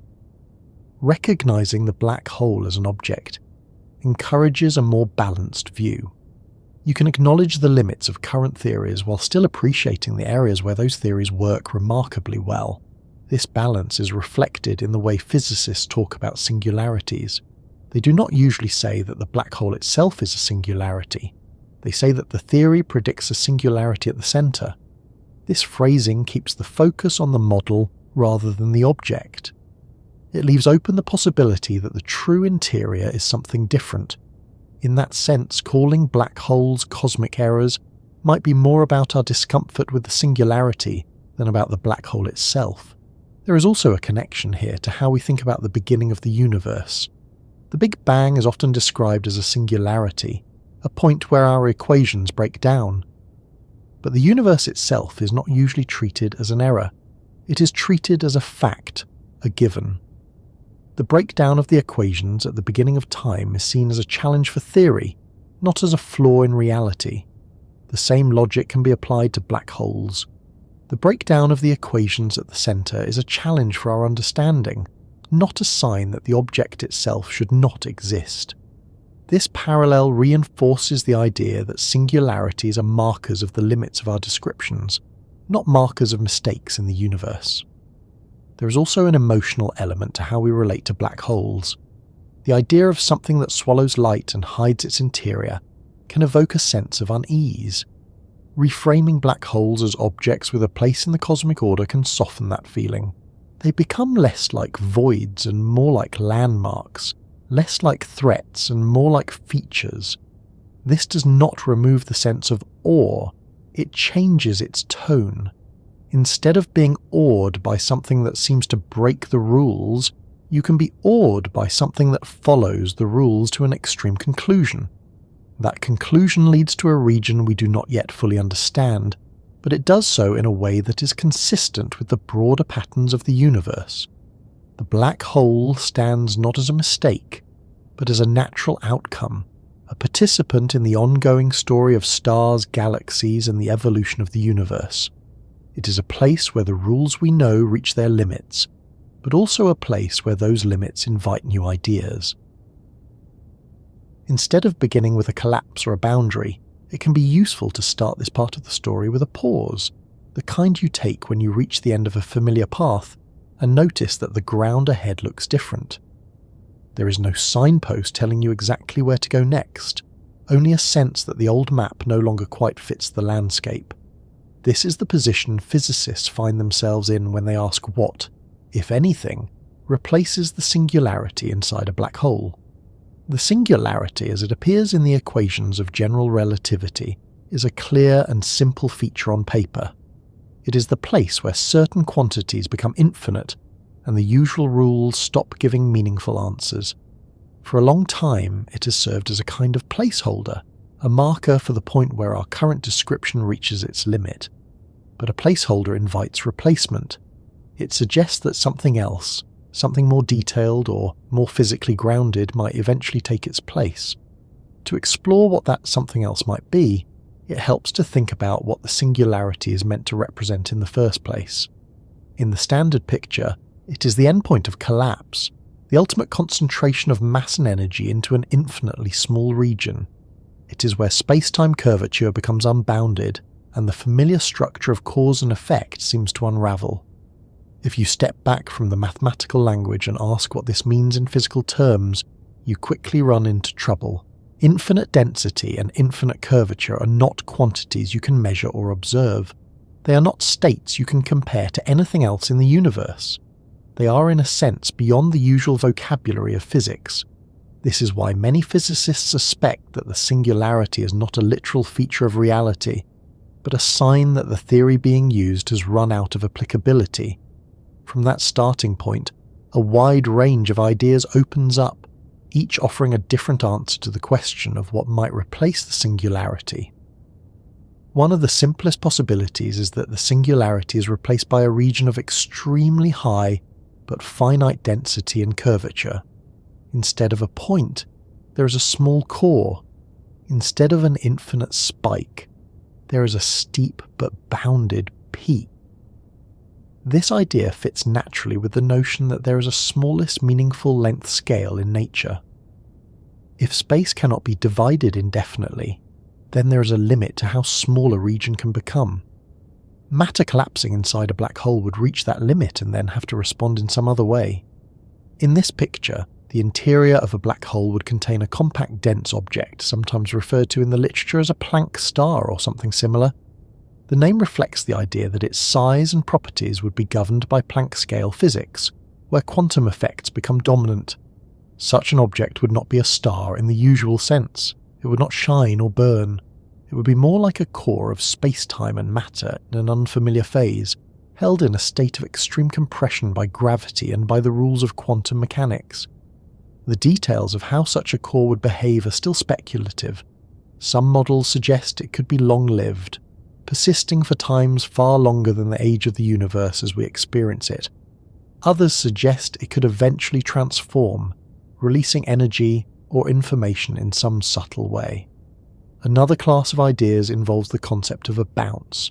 Instead of collapse ending in a static core, the inward fall might reverse direction at very small scales. The collapsing matter and space-time could transition into an expanding phase. In some models, this expansion does not lead back into the same universe. It leads into a new region of space-time, sometimes described as a baby universe. From the outside, all you see is a black hole. From the inside, the bounce could look like a big bang. This idea creates a kind of symmetry between black holes and the origins of universes. The singularity at the centre of a black hole becomes analogous to the singularity at the beginning of the cosmos, both replaced by transitions between phases rather than absolute endpoints. This picture is imaginative, but it is grounded in specific mathematical frameworks. In certain approaches to quantum gravity, the equations naturally lead to bounce-like behaviour when densities and curvatures reach extreme values. There are also models that focus on the role of information, rather than on the structure of matter and space-time. These approaches suggest that the singularity is replaced by a different way of organising information. In this view, what falls into a black hole is not destroyed or compressed into a point. Instead, it becomes encoded in subtle correlations, perhaps spread across the horizon or woven into the quantum state of the black hole as a whole. The interior, from this perspective, is not a place in the usual geometric sense. It is a pattern of relationships between quantum degrees of freedom. The singularity is replaced by a highly entangled state, one that does not lend itself to a simple spatial description. This idea is connected to the holographic principle, which suggests that the information content of a volume of space can be described by data on its boundary. Applied to black holes, this principle implies that everything that happens inside might be fully represented by what is happening on the horizon. If that is the case, then the replacement for the singularity is not a structure at the centre, but a structure at the boundary. The horizon becomes the key player, the place where the essential physics is encoded. Another possibility is that the interior geometry itself is more complex than the simple picture of a smooth collapse to a point. Some solutions to Einstein's equations, especially when extended or modified, allow for more elaborate internal structures. These can include regions where space-time connects to itself in unusual ways, forming tunnels or bridges. In popular language, these are sometimes called wormholes. In certain theoretical models, the interior of a black hole might contain such a structure, linking it to another region of space-time. The singularity, in this case, is replaced by a kind of passage. These ideas are highly speculative, and there is no direct evidence that such structures exist. But they illustrate how the question of replacement can lead to very different kinds of answers, depending on which aspects of physics you emphasize. There are also more conservative approaches that focus on modifying the equations of general relativity itself. Instead of introducing a full theory of quantum gravity, these approaches add extra terms or corrections to the existing equations. These modifications can change the behavior of space-time at very high curvatures, preventing quantities from becoming infinite. The result is often a regular non-singular solution, where the center of the black hole is a smooth region rather than a point of divergence. These models are attractive because they stay close to a well-tested framework while addressing one of its most troubling features. The challenge is to find modifications that are both mathematically consistent and physically motivated, and that do not conflict with observations in regimes where general relativity works well. There is also an approach that shifts the question in a different direction. Instead of asking what replaces the singularity, it asks whether the singularity is something that exists at all, even in principle. This line of thought emphasizes the role of observers and measurements. The interior of a black hole is causally disconnected from the outside universe. No signal from the center can reach an external observer. From this perspective, the singularity is not something that can ever be observed or tested. It is a feature of a theoretical extension of the equations, not of empirical reality. Some physicists argue that in such a case, the question of what replaces the singularity might be less meaningful than it seems. What matters physically is what can be observed, and that is limited to the horizon and the region outside it. This does not mean that the interior is unimportant. It means that our access to it is indirect. Any model of the interior must ultimately be judged by its consistency with what we can observe from the outside. This observational constraint acts as a kind of filter on speculative ideas. Models that predict dramatic effect at the horizon or in the radiation emitted by the black hole can, in principle, be tested.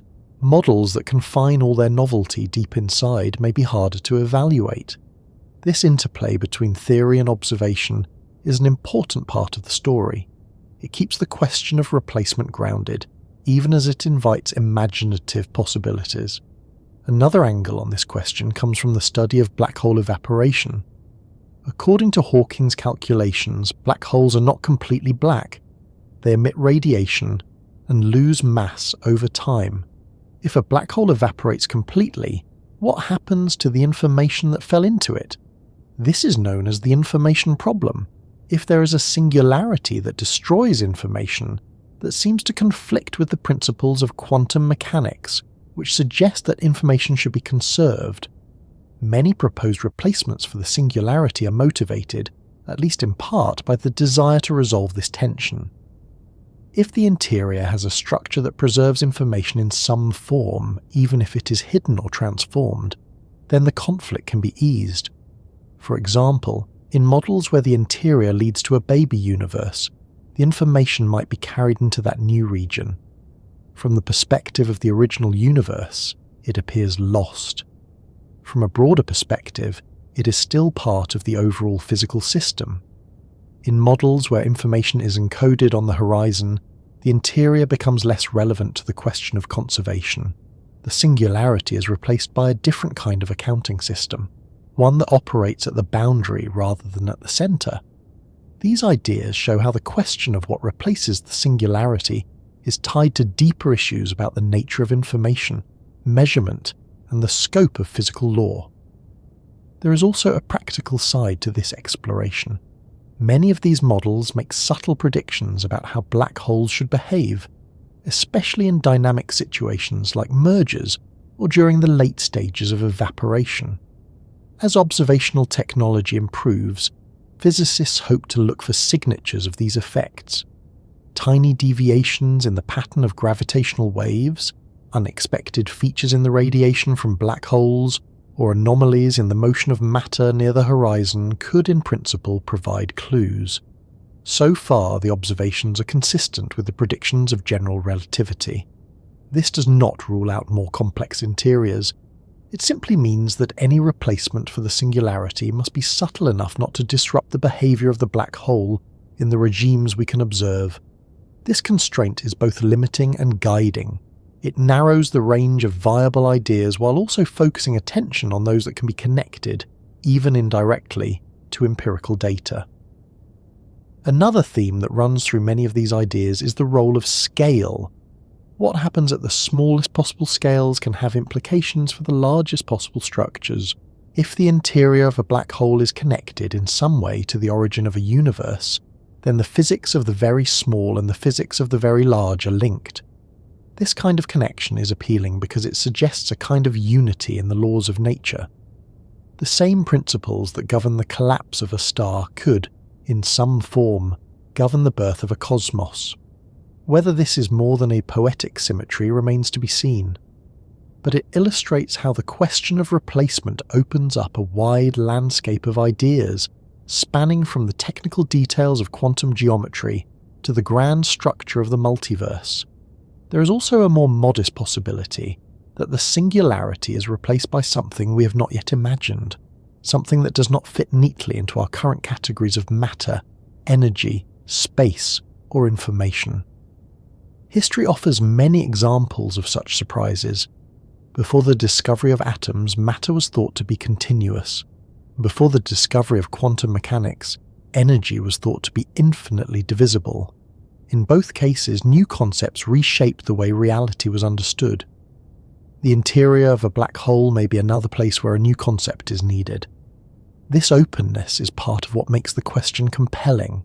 It is not just a technical puzzle. It is an invitation to rethink some of the most basic ideas we use to describe the world. What is space if it can be replaced or transformed at extreme densities?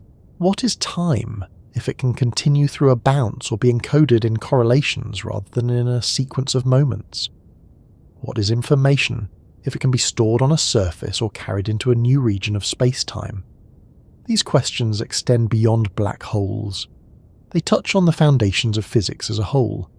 As you let this exploration settle, notice how the focus has shifted from a single point to a range of possibilities. The singularity, once imagined as a hard endpoint, becomes a doorway to many different conceptual paths. This does not make the problem easier, it makes it richer. The lack of a single, agreed-upon replacement reflects the current state of the field. Physicists are still mapping this territory. Different approaches highlight different aspects of the problem, and it is not yet clear which, if any, will lead to a complete and testable theory. There is also a sense in which this uncertainty is appropriate. The interior of a black hole is one of the most extreme environments in the universe. It would be surprising if it yielded easily to our first attempts at description. This perspective encourages patience. Instead of expecting a simple answer, it invites a gradual refinement of ideas, guided by both mathematical consistency and observational clues. The question of what replaces the singularity, if anything does, is less about finding a single object or structure, and more about developing a framework that can describe a new regime of reality. In that sense, the singularity is not just a feature of black holes, it is a marker for a frontier in physics. After travelling through ideas that stretch the imagination and press against the limits of what can be known, there is value in slowing down and letting the edges blur a little. Not everything needs to be resolved sharply. Some questions are better approached the way you might approach a distant horizon, aware of its presence, oriented by it, but not rushing toward it. Black holes, singularities, quantum gravity, and the refusal of infinity all bring us to that kind of edge, a place where certainty relaxes and curiosity becomes gentler. It can be helpful to notice how different this feels from the way black holes are often presented. Popular descriptions tend to emphasize violence, destruction, and finality. Stars are torn apart, light is trapped, space collapses inward. Those images are not wrong, but they are incomplete. They focus on motion and drama, on what happens when things fall in, rather than on what remains stable, structured, and quietly persistent. When you step back, black holes begin to look less like cosmic disasters and more like long-lived features of the universe, settled into their environments, interacting slowly and predictably with the space around them. They orbit, they merge, they grow, they fade. On the largest timescales, they participate in a kind of cosmic rhythm that is far slower and calmer than human intuition usually allows. This perspective matters when thinking about mystery itself. Mystery does not always mean chaos. Sometimes it simply means that our current descriptions have softened at the edges, becoming less precise but not meaningless. The singularity is one such softened edge. Earlier, it appeared as a hard limit, a place where equations stopped and infinities appeared. But as the exploration unfolded, that sharpness began to dissolve. The singularity became less like a physical object and more like a sign that a particular way of speaking had reached its boundary. What replaces it, if anything, remains open. But what is already clear is that the presence of mystery does not imply the absence of structure. Black holes are among the most carefully studied objects in modern astrophysics. Their masses can be measured, their spins can be inferred, their mergers can be heard through gravitational waves, their shadows can be imaged against glowing disks of hot gas. Even their temperatures and entropies can be calculated. This combination of precision and uncertainty is unusual. It creates a space where confidence and humility coexist. There is something quietly reassuring about that balance. It suggests that the universe is not withholding its secrets out of indifference or hostility. It suggests that understanding unfolds in layers, with each layer revealing new questions that are not failures, but invitations. The edge of a black hole is a literal boundary in space-time, but it is also a metaphorical one. It marks the transition between what can be observed and what must be inferred, It separates direct measurement from theoretical extension. Standing at that edge, physicists are not confronted with nothingness. They are confronted with choice. How should the next description be built? What assumptions should be kept, and which should be set aside? That process takes time. It requires patience, testing, revision, and often long periods where multiple ideas coexist without a clear winner. In that sense, black holes teach a broader lesson about knowledge itself. They remind us that understanding is not a straight line from ignorance to certainty. It is a gradual reshaping of questions, where answers often change the form of what is being asked. This is especially true when dealing with extremes. The universe does not seem to favour absolute limits in the way mathematics does. Instead, it favours transitions. When one description reaches its breaking point, another tends to emerge. This pattern can be seen throughout physics. Classical mechanics gave way to relativity and quantum mechanics, not because it was wrong, but because it was incomplete. Thermodynamics did not replace mechanics, but reframed it. Field theories did not erase particles, but contextualized them. Black holes sit at the intersection of several such transitions. Gravity, quantum mechanics, thermodynamics, and information theory all meet there, each contributing part of the picture, none yet offering the whole. That incomplete convergence is not a failure. It is a sign that the question being asked is deep enough to require more than one perspective. When you let that settle, the idea of resting at the edge begins to feel appropriate. There is no urgency to resolve everything immediately. Some problems take decades or centuries to unfold. Some insights only become visible when technology, mathematics, and intuition align. In the meantime, there is value in recognizing what is already known and how far it reaches. Black holes are real. Their existence is no longer speculative. Their influence is woven into the structure of galaxies. Their mergers shake space-time itself. Their horizons obey precise laws. They are not imaginary constructs or mathematical curiosities. The singularity, by contrast, remains a feature of description rather than observation. It is where current language becomes strained. That distinction is subtle, but important. It means that mystery is localized. It is not spread everywhere. Most of the black hole is well described. Only the deepest interior remains uncertain. That localization allows curiosity to soften rather than harden. Instead of facing an impenetrable wall, you're standing before a doorway that has not yet been opened. There is also something calming in realizing that nothing about this uncertainty threatens the coherence of the universe as a whole. Stars still form, galaxies still evolve, physical laws still hold where they have been tested. The presence of unanswered questions at the extremes does not destabilize the everyday workings of reality. On the contrary, those questions often enrich the rest of physics. Ideas developed to understand black holes have influenced fields far removed from astrophysics. Concepts like entropy, horizons, and information flow now appear in condensed matter physics, quantum computing, and even theories of space-time emergence. This cross-pollination suggests that black holes are not isolated puzzles. They are connective points, places where different strands of understanding meet and inform one another. From that vantage point, the edge becomes a place of quiet productivity rather than tension. There is also a temporal dimension to this calm. Black holes operate on timescales that are vast beyond human experience. A stellar mass black hole can persist for times far longer than the current age of the universe.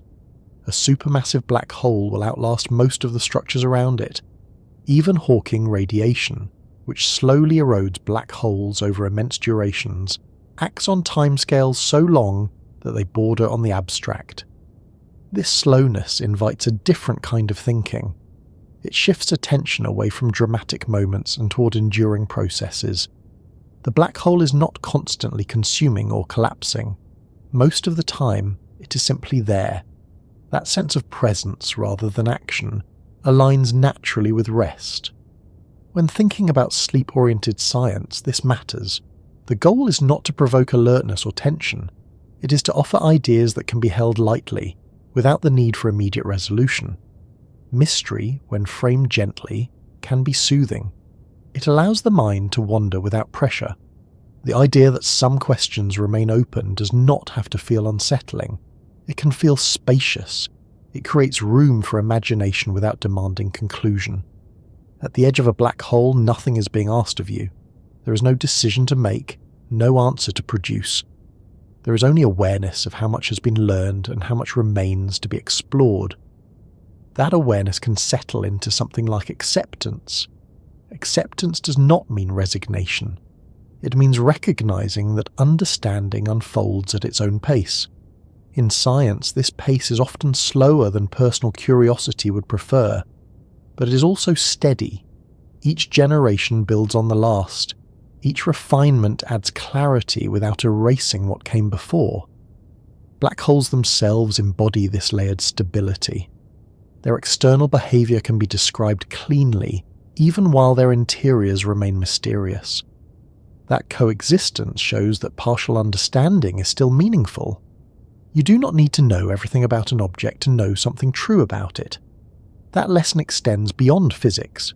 It applies to many areas of thought and experience. There are aspects of life, of consciousness, of time itself that remain unresolved.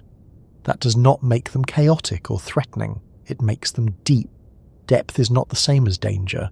The idea that the universe may never allow true mathematical extremes, that infinities are signals rather than realities, fits naturally into this calming view. It suggests that nature prefers continuity over rupture, transitions over endpoints. Even where models break down, reality may remain structured, just structured differently than expected. That perspective removes some of the fear often associated with cosmic extremes. The black hole is not a tier in reality. It is a region where reality follows rules that are still being uncovered. Those rules may be unfamiliar, but unfamiliar does not mean hostile. As the exploration comes to rest here, it is worth noticing how the tone has shifted from questioning to quiet observation. The earlier sections pressed into limits, examined failures of description, and traced the edges of knowledge. Now, there is less urgency. The questions remain, but they no longer demand immediate answers. Instead, they can be held in the background, like distant stars whose light continues to arrive even when you stop actively looking for them. The universe does not require constant interpretation. It continues whether or not it is fully understood. That realization can be deeply relaxing. There is no need to resolve the singularity tonight. No need to decide which theory will succeed or which picture of the interior is correct. Those answers will emerge gradually through work that continues across decades. For now, it is enough to recognize that the black hole, so often framed as an ending, is better understood as a boundary between descriptions. Boundaries are not failures, they are transitions. Standing at the edge, you can allow the mind to loosen its grip on precision and let the larger pattern take over. The pattern is one of continuity, restraint, and layered understanding. Nothing explodes, nothing vanishes.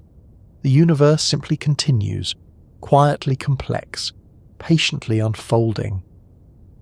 In that continuation, mystery does not loom.